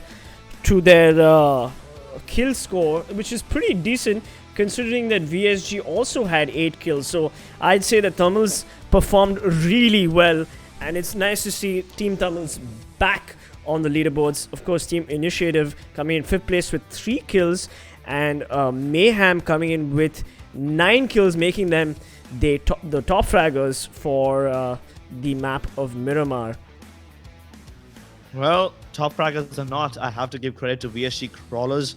Let's be honest, even though they had the man advantage, they were in a lot of danger. They had Team Initiative right in their own backyard. So while they were busy focusing on Mayhem and Tamils and anyone else that they had sight of, they know for a fact that Initiative could have pounced upon them at any time, and that's why they dedicated one of their players to just keep an eye on them. Efficient utilization of all resources and keeping eyes in all different directions. the There we MVP go. of the game. There we go. It is Avi as usual, one of the consistent players of Team VSG Crawlers. Avi has also been performing quite well in the early group stage matches as well, with 4 kills and 494 damage. Of course, that's a beautiful survival time. VSG, a little bit circle lucky. Also, I'd say they got pretty lucky when Team Tamil aggroed Team Elements, and they didn't have to worry about that rotation anymore, as you rightly said. Yeah. Yep. It's a beautiful game. That's why, I mean, a lot of people hate Miramar, and even though it's not as fun to play, it's definitely a lot of fun to watch. As these teams, they make the most amazing decisions, and sometimes when they don't make amazing decisions, they walk into the most amazing firefights, which is bad for them, but it's amazing for all of us viewers as we get a lot of high octane action. I gotta say, Crips, Team Insane's legend with that 1v3 elimination of full power, where he he waited for the right moment, and he took each and every team member of full power one by one. I gotta say, if Avi was not the MVP of this match, I would definitely give it to Team Insane's legend, as his skills were quite legendary this last game. And now we have the top 5 players of the match. We've got Raven, TT's Manti OP, that is Team Tamil, with 6 kills, 897 damage. Of course, dwarfing every other player in the top 5 player list. And then, of course, our MVP Avi with 4 kills. Again, of course, VSG had the best position, and Avi is a mechanically gifted player. And as usual, we see 2 players from Mayhem in every top 5 player situation. Mayhem keeping it consistent. I'm sure they're not going to feel too bad that they got circle screwed, but hey, 3 kills each for Navjot and Believe. And there we go, the man of the hour, Team Insane's legend, with that beautiful 1v3. Yeah, VSG got to be feeling pretty good about this chicken dinner, especially after they made a lot of mistakes and lost to Team Mayhem in Erangel. Both these teams, the tournament favorites, they have been in the top of pretty much every game except for Sanhok, because obviously we saw what happened to Team Mayhem over there. But VSG finally exact revenge upon Team Mayhem for whatever they did to them in Erangel. And even though that happens, Mayhem shouldn't be too sad. They're still up on top, at least in the overall leaderboard, and Mayhem just added 19 points to that. VSG Crawlers, though, a massive jump with 28 in their bounty. Yeah, absolutely. We've got Team Esports again, 5th place, again playing quite consistently well. So it's nice to see Team Esports stick to their momentum, stick to their guns. They got 4 kills. They got into a top 5 situation. Revenge Esports also improving their gameplay from their previous maps. And then we've got the 9th to 16th position. Not much, very disappointing again from Umamba, Icky Mafia as well. Icky Mafia, a team that did have the circle initially, and then I don't know really what happened right there. Maybe they got caught out in the rotation phase. But yeah, TeamGenocide, again, not many kills. Insane, mostly thanks to Legend, have 4 kills and have managed to reach that top 10 situation. So they're definitely patting Legend on the back as we speak right now. Yeah, but Megastars, I don't know what happened to them. They died to the play zone, which is incredibly awkward of them. SuperGirls were the first team to get knocked out, but that's fine. At least they went out in a fair fight and not to the play zone, so at least they don't have to be ashamed of anything. Either way, Miramar was a really big roller coaster ride, because we had teams going out in blazes of glory when they either save the other team from certain elimination, or they just walk into a firefight, sacrifice all the members. And on the other hand, we had low moments like we did with Megastars. So basically a mix of everything. I think actually Mayhem did, speaking of the play zone, you said SuperGirls didn't die to the play zone, but I think Mayhem purposely gave themselves up to the play zone. And now we have the overall standings on the screen right now. We've got Mayhem, of course, I keep saying Mayhem, it's Mayhem, with 4 chicken dinners, 68 kills, 167 points, amazing gameplay from them. Orange Draw coming in 2nd, and of course Fnatic coming in 3rd. Meanwhile, Icky Mafia, Revenge, and JSL still pretty, what do I say? at a medium pace, moving ahead. Icky Mafia and Revenge had a good start to the tournament with Revenge getting the chicken dinner, but they need to get and improve their speed of getting ahead much faster. Minus 40, Genocide and Intense. Now these three teams, they have been performing good in the middle of the fights, but they die out towards the later stages. Genocide obviously did get one chicken dinner, but that's a rare occasion. TeamELVES, we did not really see a lot from them yesterday.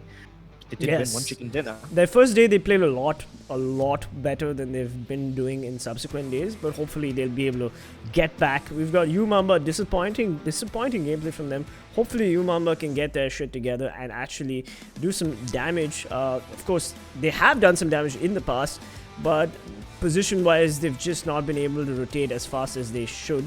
CELTZ is a team that I'm also pretty worried about. They are mechanically gifted, so is Rip Squad, and so is FULLPWR, but these teams are just choking in the later circles, and hopefully they'll be able to come back, and we will be able to say the comeback is real at some point.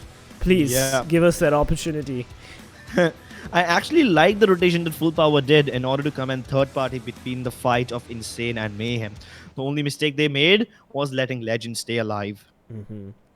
Yeah, anyway, this is the English desk, and of course you are watching Ketan and Krat on the screen right now, but my name is Venom from PC Peasants Gaming, and I have Crips here as well. Hello. We are both streaming remotely.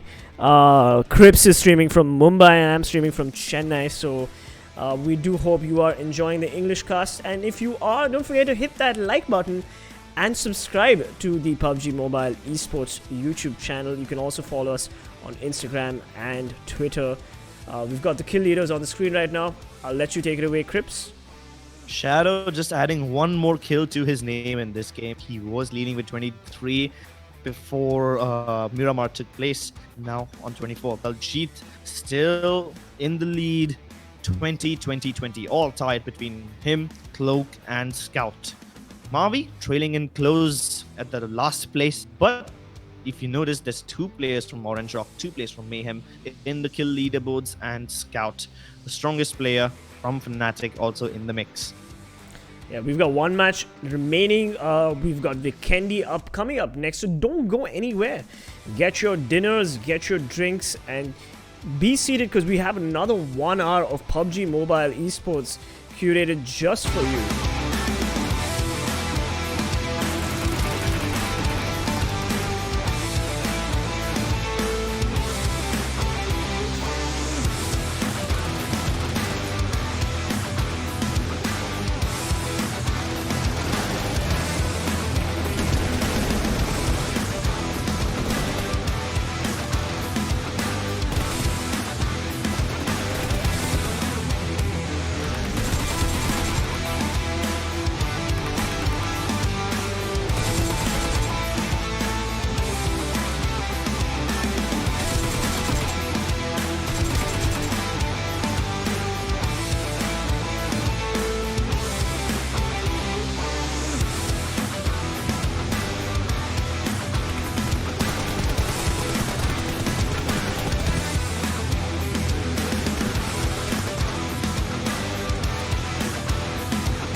Ladies and gentlemen, PC Peasants Gaming and Crips is back, and we are casting the English desk for the PMCO 2020 Spring Split Group Stage. Hello, Crips, welcome back. Hello, Rohin. Thank you so much for the warm welcome. But it's not going to be so warm in the next game as we head into the icy cold map of Vikendi. Are you excited? Indeed, I am. Vikendi is one of those maps that really tests our players, and they have to show how they can manage those rotations when they get circle screwed, and how they can actually defend those compounds from attackers. Yes, Compound is basically the name of the game when it comes to Vikendi. Not a lot of cover in the middle of those grounds. It's only compound to compound fights. And that's, in my opinion, Vikendi is the true test of the player because it tests your decision-making skill. It challenges you in time and in different situations because it forces you to figure out whether you need to stay in your compound or whether you need to get out of it. And that decision, the decision to move or not, is exactly what a lot of people struggle with, especially in Vikendi. Yes, exactly. And we had a very interesting match last game in Miramar. We had the VSG Crawlers come in first. We had Team Gore's Zorro come in second, playing position for him, for his entire team. And of course, Mayhem dying to the play zone, not wanting to give those kill points away, which was quite a smart play. And Team Tamil, unfortunately, coming in 4th or 5th, I believe, because they had got into a fight with Team Element, giving VSG Crawler an opportunity to rotate safely into the zone. Yep, VSG Crawlers displayed some amazing decision making in Miramar, but I think a part of the reason was because they had all 4 players alive. That's why they could keep check on all the teams around them. If VSG Crawlers start to lose players early on in the game, which usually has been the case, it will be a completely different narrative. Yes, absolutely, and we will soon have the overall standings right now on the screen. And we do want to ask the live chat, who do you have your money on for the last match for the day that is Vikendi? Is it Mayhem? Is it Mamba? Is it maybe Team Tamil? Or is it VSG Crawlers? I think I saw a bunch of Team Insane fans also over here, so let's not count them out. Let's be honest, Insane did have some insane plays, especially from Legend in the last game. Let's see if he continues to make legendary plays like these as the plane takes off. It's a rather southern plane path, don't you think? Yeah, hopefully we'll get a circle that is more centrally located and not favoring the water bodies around Vikendi. Team Insane jumping out first from the plane, going for maybe Cosmodrome or Peshkova. Let's hope they either go for Cosmodrome because Cosmodrome has much better loot. Well, it's a bit far away though. They might just settle for Trenvo as well. Doesn't really matter because the only team close to them is Team Power, and it's highly unlikely that they'll both land close by. Those 2 teams are pretty safe for now. Team Genocide heading towards the small compounds to the west of Hot Springs. Element and Umamba going towards Paduasto.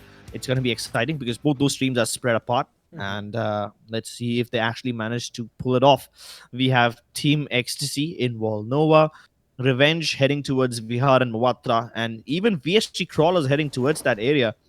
Goraka is surprisingly unoccupied. I don't think Team Initiative will be able to fly all the way there unless they just slow glide. But before the players even land, we already have a knock. How on earth? Yeah, it looks like Team Ecstasy got really lucky there with a quick knock on somebody. I think maybe we can zoom into their map later on, but we have the SuperGirls on the screen right now, and finally we have all 3 players in the game. Hopefully SuperGirls can rotate effectively. This is a team that has improved their rotation game since the group stage was started. They haven't got too many kills. They've got just the 1 kill, but hopefully they will be able to do something. But Team Ecstasy's Sahil has spotted one out and really is trying to jump for cover here. Yeah, but Team Supergirls already killed one of the players of Team Ecstasy before they could even land. And that's going to be a good start for them. Supergirls haven't really been getting a lot of kills. And who was it that eliminated them in Miramar? Which team eliminated them? Was it Ecstasy or was it Mega? No, it can't be Mega because Mega was fighting someone else. Right. Which team were you talking about again? Which one of the teams was the one that eliminated Supergirls in Miramar? I seem to have forgotten. Yes. If Miramar feels like a day ago. I'm not able to Yeah, remember. already. Unfortunately, for the audience, we should let you know that Crips and I are not seated in the same studio. We're casting this from two different locations, and there are some difficulties. But anyway, we've got a pretty decent circle. It is northwest. Team Tamil very lucky, not having to move away from VSG Crawler, also circle lucky as well. Initiative and Revenge Esports, but a whole bunch of teams like Icky Mafia, Team Ecstasy, SuperGirls are also quite close to the edge of the circle. So we're going to see some interesting fights in the rotation phase as Rip Squad and Mega rotate near each other. UMAMBA and Team Element rotate near each other, and already a fight has broken out, I believe, between Team Element, Team Element and Team GO, if I'm not mistaken. And let's not forget Power also not. Here we go. Prince laying down some lead, but unfortunately he does not connect as much as he should have, as Fang gets the knock on Prince and Void finishes him off with his suppressed Tommy gun. What style he has. Team Geo is going to be feeling pretty good about this, because Team Element, let me remind the viewers that Team Element is a very decent, gifted and mechanically sound team, and now Team Element is now want to give them a retribution and hopefully avenge their fallen comrade. Team Go always perform well in the early game. In Sanhok, they managed to get the kills onto Team Mayhem. Now they've already gotten an advantage over Team Elements. That's going to be amazing. But Gabbar is far away on the other side. Now, it's interesting. If Gabbar does manage to get close, he can catch a lot of Go players off guard.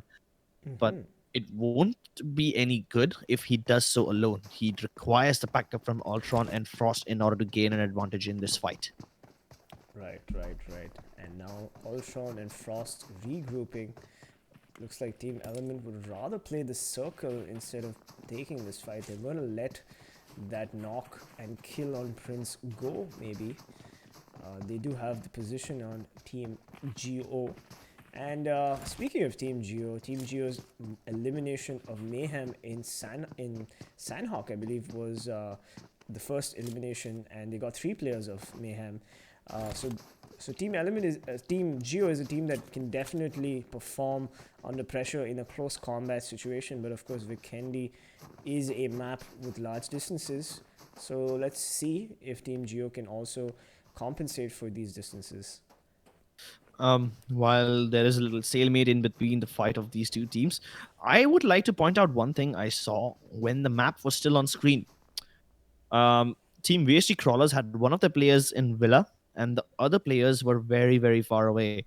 So, I don't know. Just for my own sake, I'm going to make a prediction. Either VSG Crawlers are going to go out really, really early, or they're going to walk away with the chicken dinner. Let's see if I'm right about any of those things.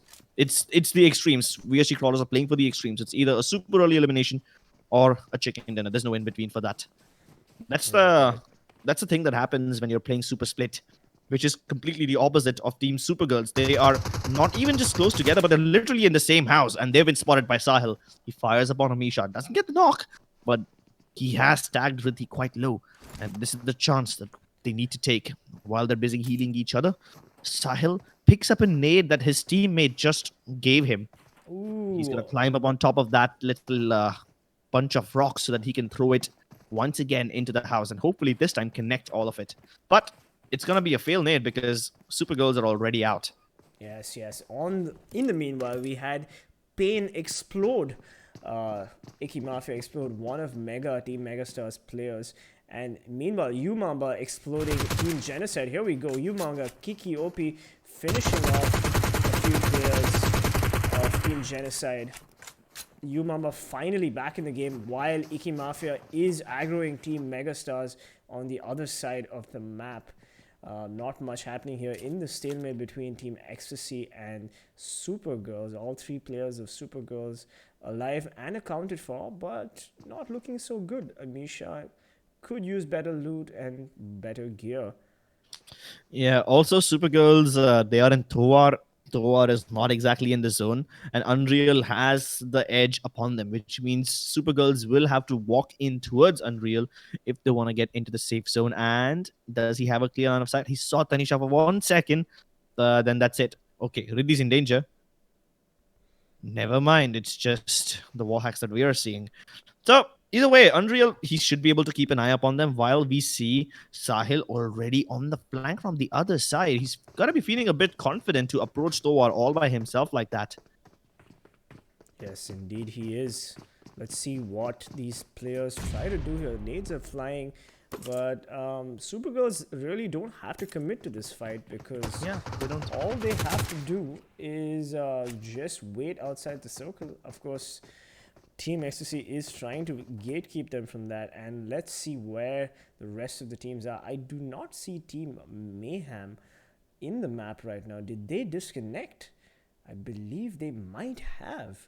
The chat was very correct to be concerned. They don't seem to have connected to the map, Yeah, and unfortunately, the game will go on without them. That is quite disappointing. All those wonderful points that they could have accrued in their placement, position, and kills, they are not going to get it from this map in Vikendi. Yeah, we did see that in the top left-hand side corner. An entire slot was empty. None of the names over there. Yeah, you're right. Mayhem might just have given these teams a chance to bounce back and accumulate some points for themselves as well. Quite unfortunate right there. Oh, okay. Just trying to go for a creative jump, but Sahil doesn't make it. Either way, it doesn't affect the game in the long term. Meanwhile, Team Tamilas engaging with Rip Squad. I believe this is Moatra. I'm not really sure about that because it doesn't matter as long as Badshah doesn't get spotted. He will be getting spotted, and Manti OP finishes him off, grants his team a nice man advantage. Oh, I stand corrected. It was Creatures, my bad. Anyway, we've got Team Tamil finally on the screen, getting a couple of kills. Again, it's nice to see that this team has regained their confidence. Team Tamil had not had the best early game fights, but finally, they're showing their true colors as they enter into this fight with Rip Squad. Of course, Rip Squad is right now at a one-man disadvantage. This is a 4v3 in favor of Team Tamil. But Razor spots him out and gets the knock on Manti OP. What a beautiful control spray from him. All they have to do is now wait for the Tamil team to rotate and make a few mistakes. Rahul holding that angle very carefully down the street, making sure that nobody rotates as Mr. Spray desperately tries to get to his teammates. Oh, but Razor finds Manti OP and finishes him, puts him in the ground. Striker gonna feel pretty bad about himself because he didn't manage to trade at all. He throws a nade, but it does no damage, and Rip Squad gonna be feeling pretty good about equalizing with Team Tamil. I'm pretty sure that Manti was not even aware that the window through which he got shot can be taken advantage of like that. I mean, it's not even a window you can jump through. It's up there. It's a big horizontal gap in the wall. Yes, absolutely. You can't even get up on top of it. And getting shot from that, when you're not even aware about the fact that there is something like that you can get shot through, it's super unfortunate. Yes, it is. And to be honest, like the verticality in this map is something to worry about. Like as you said in previous games, Crips, that it's very easy to get on these roofs, and there's so many angles that you have to watch in the urban locations, isn't it? Yeah, definitely. I think if you do manage to get the element of surprise onto your enemies by jumping onto the rooftops or coming out of a window which they don't expect you to come out of, then you can really catch them with their pants down. Catch them with their pants down, indeed. And we have a circle on the screen right now. The circle has moved far east. Most of the teams seem to be in the northeast side of the circle, so we're going to see a lot of third parties. Hopefully our observers will catch all the action for our viewers here as Team Ecstasy towards the south disengages from SuperGirls, and now SuperGirls can rotate and play that position the way they have been playing all these games. We also got Revenge Esports taking on Icky Mafia. I stand corrected. Mega Esports, Megastars taking on Icky Mafia as Neo Knight goes for the push.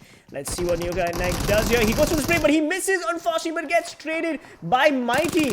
Mighty gets the trade, and oh my god, in a swift elimination, Icky Mafia showing that they are the kings of close quarter combat, eliminating Megastars. Megastars has not been having the good few games. Even in Sanhok, we saw them take a lot of early losses. And in Vikendi, the same story continues. Meanwhile, the fight between Team Tamilas and Rip Squad continues. This is dragging on for a bit too long at this point. I'm actually surprised that none of the other teams have randomly wandered into creatures and decided to third party upon them. Yes, but we will see a lot of third-party fights actually in the northeast side circle of the map, where we have a cluster of 3-4 teams already like in shooting distance of each other. Right now, we're of course looking at Tamil and Rip Squad. Team Tamil and Rip Squad sort of face off against each other. But when we do see the next circle move, we're going to see a lot of third parties, a lot of maybe potential fourth-party fights. But here's one point of concern. All of the Rip Squad members are in a singular house. Now, if somehow Team Tamil managed to keep them trapped in there, then this fight might just come to a decisive end. As Carry flanks them from the other side, Spray, also we can see on our screens, continues to hold his position. But while this fight comes to a stalemate, Genocide is knocking out and finishing off Poro from Team FULLPWR. That's amazing. His teammates were nowhere close to him. And he just walked away with a great free kill. Yeah, we have some breaking news, by the way, Crips. The admins have messaged us saying that Team Mayhem got kicked in the Vikendi lobby due to the non-usage of the anti-cheat before joining the lobby. So it looks like Team Mayhem kind of messed up and paid the ultimate price for not using the anti-cheat. Remember, ladies and gentlemen, that Tencent and PUBG Mobile Esports is pretty strict about their anti-cheat usage, and if you don't use it before joining the lobby, you will be automatically kicked. Yeah, but let's not start with the accusations. Might just have been an honest mistake. Ooh. Speaking of mistakes, Fury is not making any of them. He does manage to do quite a lot of damage onto the players right underneath him as they try to get the angles onto him. Preemptive nades won't be connecting to anyone, but it's good to let the other teams know that they have some firepower. Team Ecstasy, losing one of their players to Team SuperGirls earlier on in the fight, are now challenging Initiative. Keep in mind that Initiative have all 4 of their players alive and they have the man advantage. Let's see how this fight pans out. Unreal, he is aware about the fact that there is a player right on top of him, but how do they approach him? It's very difficult to get on top of the first floor. The narrow staircase is a death trap if you ever decide to go up there. Maybe a bunch of Molotovs should be able to keep the aggressors at bay. And that's exactly what Aditya has in mind. He's priming up the Molotovs, keeping the staircase under fire so that nobody can get up there. Crucifer already on the rooftop. This is good now because Team Initiative know exactly where Team Ecstasy is. A single nade to the bottom floor of that house should be enough to finish them off. And Aditya, he initiates once again, knocks out Sahil 2K. Crucifer, here's Venom. He just spotted him. And up on top, Venom will never expect this, but he runs out of bullets. He's flying and firing at the same time and still manages to get the knock. Impressive stuff. And Team Ecstasy will be knocked out. Great control from Team Initiative as they had all the information in the world. And they acted perfectly. Amazing teamwork. Amazing. Team Initiative taking control of the situation and dominating Team Ecstasy. Team Ecstasy had no idea what was happening to them there. And they're going to want to go back and watch a recap of what exactly happened to them. It happened so fast. It's nice to see Team Initiative finally show us their gameplay again. Team Initiative is a team that generally goes on the attack. We haven't seen that much, but finally we've seen it again. And now we have Umamba's Destro has knocked Viper TY. It is a 3v1 situation where Viper has nobody to help him up. Destro is scanning the mountains just to see where the backup, where the cavalry is coming from. Yeah, I don't think it's coming at all. Or are they? Nope, they're not in time. Viper will be finished off, and they walk into yet another team as well as they take a bunch of bullets. Void peeing out of the window and firing, and actually manages to get a knock even though he was moving in the vehicle. That's gotta be some amazing aim right there. And they are going balls out. Zoro crashes into the compound of elements, and yet another team fight breaks out. Zoro manages to get a knock onto Frost as well, and Fang also firing the shots. But Naruto is third-partying this fight.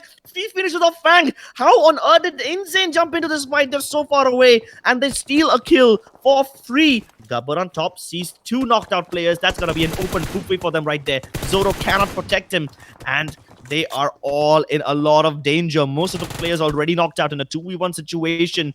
Zoro, the last man surviving, has to fight off against the two Elements players, and even then the danger isn't over. There's a very high chance Insane will move into the compound with their cars and finish off the two remaining players. Right across the corner, the Molotov is doing him a lot of damage. Gabbar, he needs to heal up right now. The Molotov could just chew him alive. Surprisingly, Zoro is right around the corner. He might just pre-fire and get the jump. Zoro tries to go around the block so that he can get the flank onto them. He's outside now. Knows both of them are trapped in there. And he manages to knock one out with the Micro Uzi. But Ultron with great trade. They will go out of the server. And yet another team bites the dust. Somehow, Elements still survive with both the players remaining. Yes, amazing gameplay from Team Element.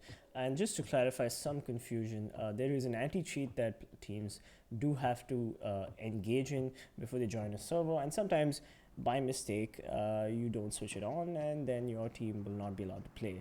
So please relax in the chat, ladies and gentlemen. Nobody's accusing anybody of hacking. It is just a measure that the teams must take, and for some reason Mayhem might not have done it by mistake, and they were not allowed into the server.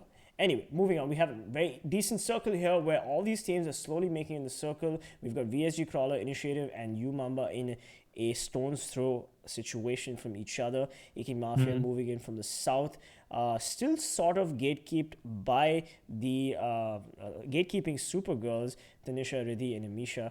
And then we've got Tamil Gaming firing off a couple of shots at Revenge Esports, Trilok, Akshay, and Sonic. We might see an interesting fight between Team Insane and Team 12, which is I'm not able to see their team name. Team 12 is Team Genocide, my bad. Now, you know, the funny thing is, we were seeing that big stalemate fight in Krichas, which Rip Squad was involved in. Yeah, it's over. The team that they were fighting just decided to move out of the town, and then we have another team at the edges. VSG Crawlers, though, at the start of the game, I mentioned that they're splitting up. And by splitting up, I meant all 4 players on their own. This time, they're going for a 2-2 approach. Much safer, but still a bit risky. And they engage in battle with UMAMBA. Now, Bhishma from UMAMBA has been legendary in this tournament so far. Let's see if he manages to hold off the winners of Miramar, Team VSG Crawlers. Woo! Akshay blowing apart players of Team Icky Mafia. This was the team that was fighting against Rip Squad in Krichas, and now they have just opened themselves up to another world of trouble. Revenge tries to fire off and get a nice headshot onto Zeref as a sniper fight is in progress. Honor at stake as both the players engage in a manly fight. No advantage to anyone. But wait a second, while VSG Crawlers were fighting with UMAMBA, they managed to get a knock onto one of the players from SuperGirls. That's interesting. SuperGirls might have just unintentionally walked into a trap completely unaware. And this might just be the chance that UMAMBA take and fire up the old engines. SuperGirls not in too much danger. The position they are in is... It makes it possible for them to revive their fallen teammate. So it's not as risky as it might seem, but VSG Crawlers cannot decide to engage in 2 battles at once. It is just way too much trouble and way too much heat to handle. And Riddhi, of course, dying to the play, getting knocked to the play zone. But UMAMBA has not been having the greatest games of late. But hopefully, this is the map where they turn things around. In the meanwhile, we hear gunshots ringing off in the distance with Team Initiative either firing or getting fired upon. Let's see what happens here. As yes, VSG Crawlers are the aggressors in this situation. We've got some amazing knocks from CG on Fury. CG with that G36, beautiful gun, difficult to control in PUBG Mobile, but CG sort of showing off his skills right on screen right there. Let's see how VSG Crawlers actually does this. They did manage to come second, I believe third in Erangel, the first map of the day. So they are going to be feeling pretty confident about Vikendi as well. It is a similar map.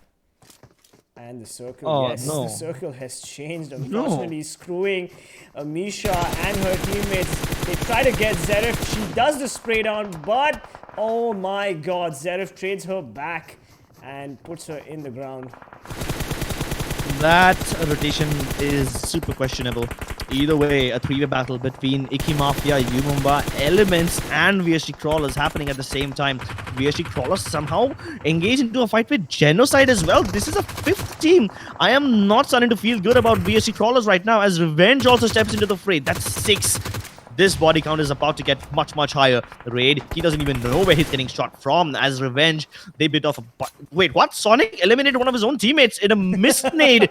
That's a mistake you can't afford to make, and Revenge Esports will be knocked out. That's we've had 2 team nades this wonderful day. I'm not sure what's happening with Group B and C, but I guess they're not having the greatest matches of late.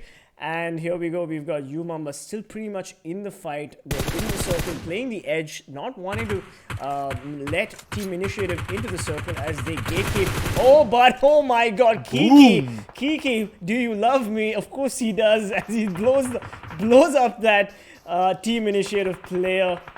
Goldblade and UMEXRXN also having an eye on Team Element. They're not going to let Gubber into the circle. They're going to take this fight and then rotate. But will that work out for them, Crips? Look at the next circle. None, absolutely none of the teams are in the circle at this point. So they all need to battle against time and against each other. This is going to be a really bad spot for all of them. UMEXRXN and Insane finally starting to make their way in. Insane are already in, so that's one less problem they gotta deal with. They have a bunch of cars as well, which means even with no cover, they can build up a fortress. Good enough for them. All they need to do is gatekeep the other teams as Legend continues getting fired upon. It's VSG Crawlers who are taking shots at him. But I don't think Insane needs to worry about them right now. It's the cars that they need to protect, which they won't be able to. The car's blown up. And so is their entry into the circle. They have a bunch of rocks to take cover of, but no mobile fortresses can be made out of this. No, this might just blow up. Tempest in a lot of danger. Bhishma from UMEXRXN engages. And while that's happening, VSG Crawlers try to get the kills onto UMEXRXN while they are distracted. Crawlers actually managed to kill Goldblade. That's amazing. Meanwhile, UMEXRXN have no time to fight against Team Tamilas. They're busy fighting with Insane. And this distraction might just be that costs them the entire game. Meanwhile, Rip Squad, in the background, they are trying to fight their way in. I don't think they have any more room to come in from. VSG Crawlers finally eliminate Ash Gamer, the last remaining member of Team Genocide, and he's going to be knocked out as well. Yeah, absolutely. We've got now 8 teams in the mix here. UMEXRXN with 3 players and a player knocked.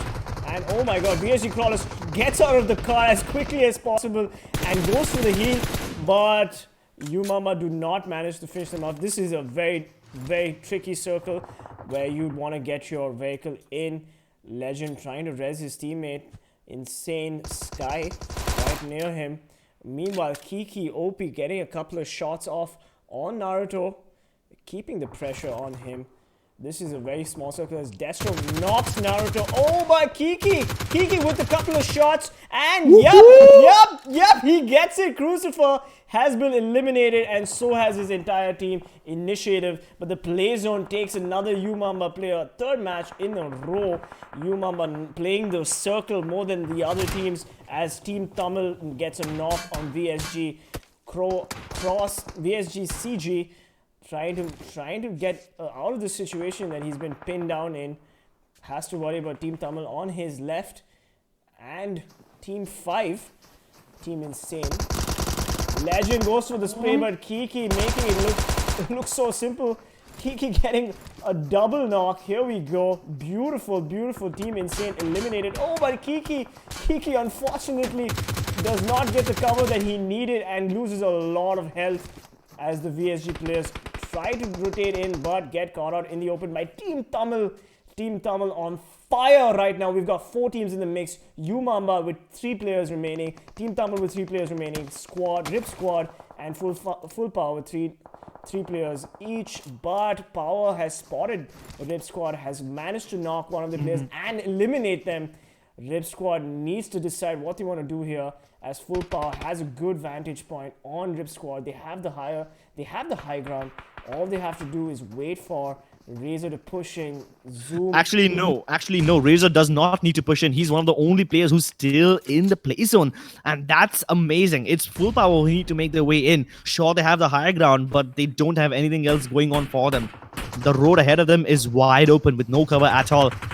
The only hope they have is that they can finish off the Rip Squad players, and that's exactly what they're going to do. Now that they've eliminated Rip Squad, they can take their position, and things are starting to look better for them. Somehow, Team Tamilas, a team that was least likely, not at all expected to walk into this fight, are showing up. And UMAMBA, we saw amazing performance from them yesterday on Vikendi, and they're doing the same thing today as well, as they have 12 kills for the entire team. UMAMBA on fire in this cold map. Bhishma, the MVP of this team, continues to fire away at Team Tamilas. He wants to blow up their car, but it doesn't really matter. They're already in the zone, and now Team Tamilas can relax for a bit. All 3 teams have taken position. Power had a high ground advantage, but Striker has the flank onto them. He manages to knock out Mogambo. Now that's a problem. Full Power have only 2 players left, and they need to get the revive in quickly. They just need to hope that Team Tamilas and UMAMBA engage with each other and keep themselves busy. Otherwise, Full Power is in a lot of trouble. Here we go. We've got UMAMBA, 3 players remaining. Team Tamil, 3 players remaining. And Full Power, 2 players and 1 player knocked. Striker takes some aim. He's trying to get an angle on UMAMBA, but he's not really getting anything. No! But Destro! Oh my god, another team kill on Bhishma. What is happening with UMAMBA? They are not having a good day. First Sanhok and now Vikendi. Meanwhile, we've got Team Tamil trying to get an angle as the circle hurts them a little bit. Team Power, of course, quite safe in the circle as Striker getting into his vehicle. Oh, but he just made noise. He made a lot of noise, telegraphing his position to Team Power as they spray them down. We've got all 3 teams on each side of the circle.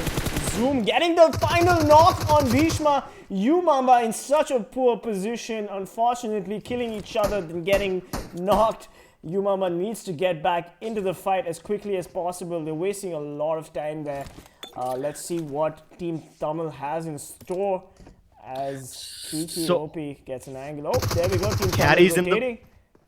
He's in the vehicle. This is a very risky move. If you notice, all the teams are in the circle, but they are on the edges and they have quite a lot of distance in between each other, which means even if they can get the knocks, in order to completely finish off a team, they need to actually push them, which is a very risky thing to do right now. Yes. I think this is going to come to a stalemate, which will drag and finish off the resources of each and every team, and UMAMBA are rapidly running out of resources. Yeah. Zoom Boom has a clear angle onto them, and he's managed to send Kinzu all the way up towards UMAMBA. This Kinzu is the only man who can actually do some damage against UMAMBA at this point. Yeah, Team absolutely. They don't get noticed. Kinzu is trying to get that angle on them because he knows that UMAMBA is very low. But oh, he gets Molly! No. He gets Molly, but he has the heals to heal up. And he is first aiding. It's all up to Kinzu now to get the knock. But Kinzu is very low and he's back in the game.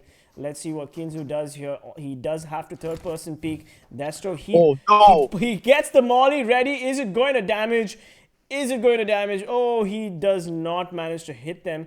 Kiki just keeping an angle on all these teams, giving his teammates as much information as he can. But unfortunately, UMAMBA gets circle screwed and Kinzu gets the double kill on them.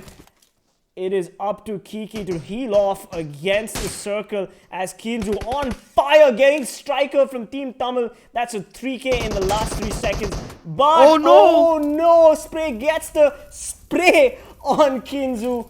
And Team Tamil still pretty much in the game, so don't worry about them just yet as Kinzu does the rotate slowly, crawling back. Even UMAMBA is in the game. They have 8 first aid kits. Now they're down to 4. But how long can he survive like this? Eventually, he's going to run out. He just needs to hope that Team Power and Tamils finish each other off. It doesn't really matter because UMAMBA have the highest amount of kills up until this point. So they have plenty of points. But somehow he needs to get in. Kiki finally strikes and he eliminates No, he doesn't eliminate. He just gets the knock onto him, Yeah. but he will die eventually. At one point, I thought he might have just stolen another point for his team before finally hitting the ground. But the third And place here we is a go. respectable Here finish. we go. Carry It's Team pushing Tamilas in. pushing. And they spray down Rambo, Striker finishing Rambo, but he gets traded. Unfortunately for him, Karaoke going for the push, gets another knock on Kinzu, and it's Zoom Boom. Unfortunately, Zoom Boom does not manage to clutch that, and it is in favor of Team Thamil coming in first place, Team Power coming in second, and Umamba, as usual, fighting the play zone, coming in third. Oh my god, Umamba is just having the worst luck this day. Yeah, but I think I'm pretty happy for them. Even though they came in at the third place, they have more than enough kills. I think they might just climb onto the second spot simply because of the highest amount of kills that they had. But surprisingly, if you keep in mind, it's not Bhishma this time who did the highest amount of damage for Umamba. It's Kiki who walked away with 6 kills in that game. In my opinion, he's the MVP. Absolutely. Umamba leading the frag list with 12 kills. Closely followed by, of course, Team Thamil with, I believe, 9 kills, and Team Power with 3 kills. I mean, I have to say, Team Thamil is finally back. They're doing some decent damage, and Umamba, unfortunately, always falling prey to the circle, but 12 kills is definitely something to brag about. Unfortunately, Mayhem was not in this map, and we'll have to find out what really happened to Mayhem eventually. There are a lot of rumors in the chat right now, but let's see what happens. Congratulations, Team Thamil and Team Power and Umamba. Well, Carry OP dishing out a lot of damage, 466, but surprisingly he has 5 kills, so his damage is less than his kills, which is rare. I'm assuming that Team Thamil did not shy from stealing kills from their opponents. I did mention that they managed to third party into one of the fights pretty good, and I guess that's exactly why they have a lot of kills but not as much damage. If I'm not wrong, they were the ones who created a lot of problems for VSG crawlers. Yeah, absolutely. Let's see what happens right now. VSG crawlers, of course, coming in with 6 kills on my kill feed here.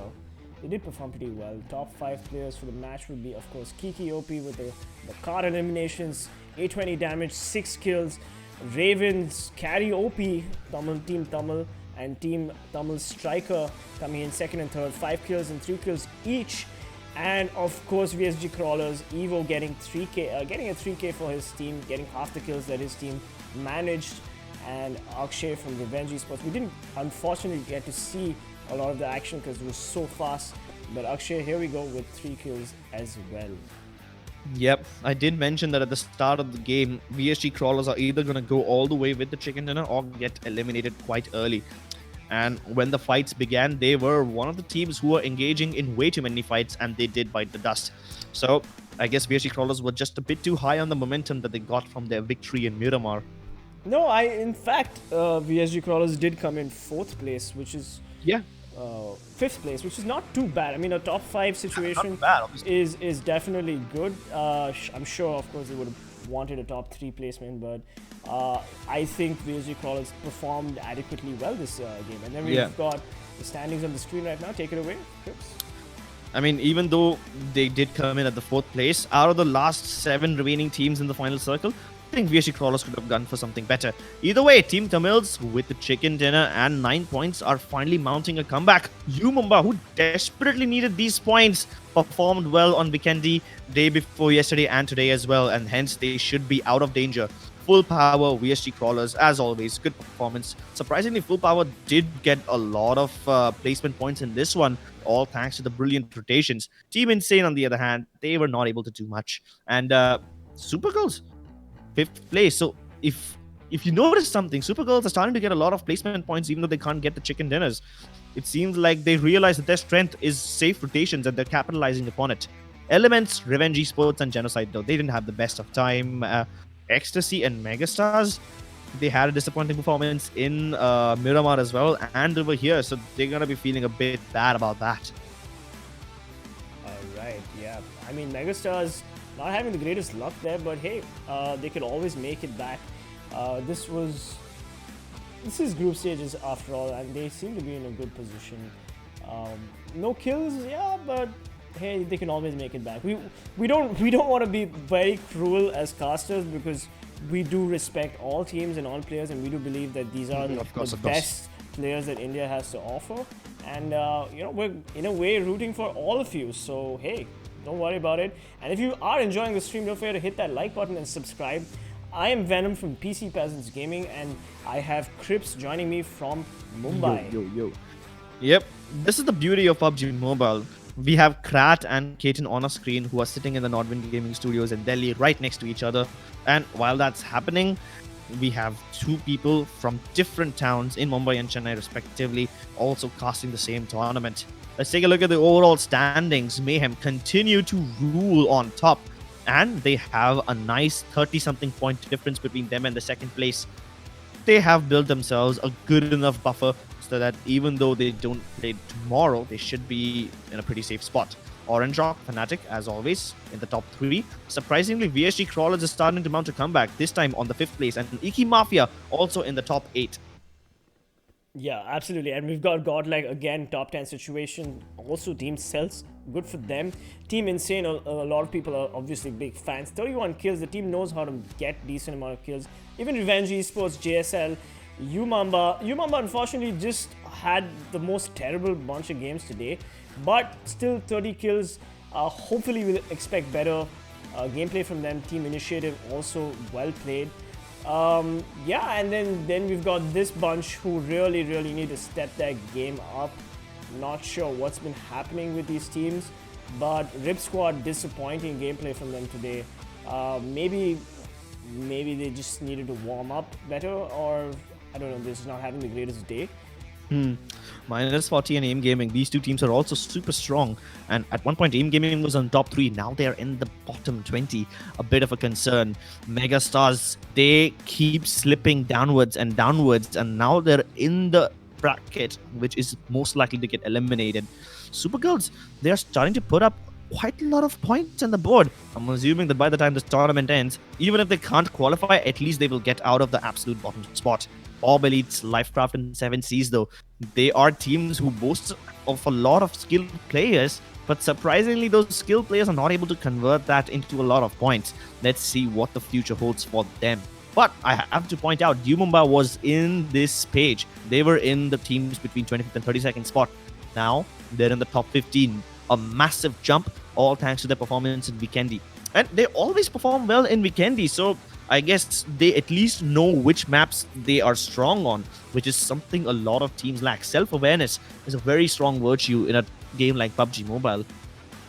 Yes, absolutely. But for Umamba's sake, they need to figure out their rotations. Their rotations have been quite bad, at least these last 4 games, and hopefully it will improve and they'll be a little bit more faster on the rotations. Anyway, we've got a couple Before more we minutes. close up, yeah, let's did you notice the one elephant in the room today? The one mistake that a lot of teams were making? It's the misnades. Oh my lord. At least 5 different teams made mistakes in all the games, time and time again. Either nading their own teammates, or dying in the red zone, or dying to the play zone. Really avoidable stuff, which is bad for them, but hey, it makes us happy, it makes us laugh, it gives us a little kick.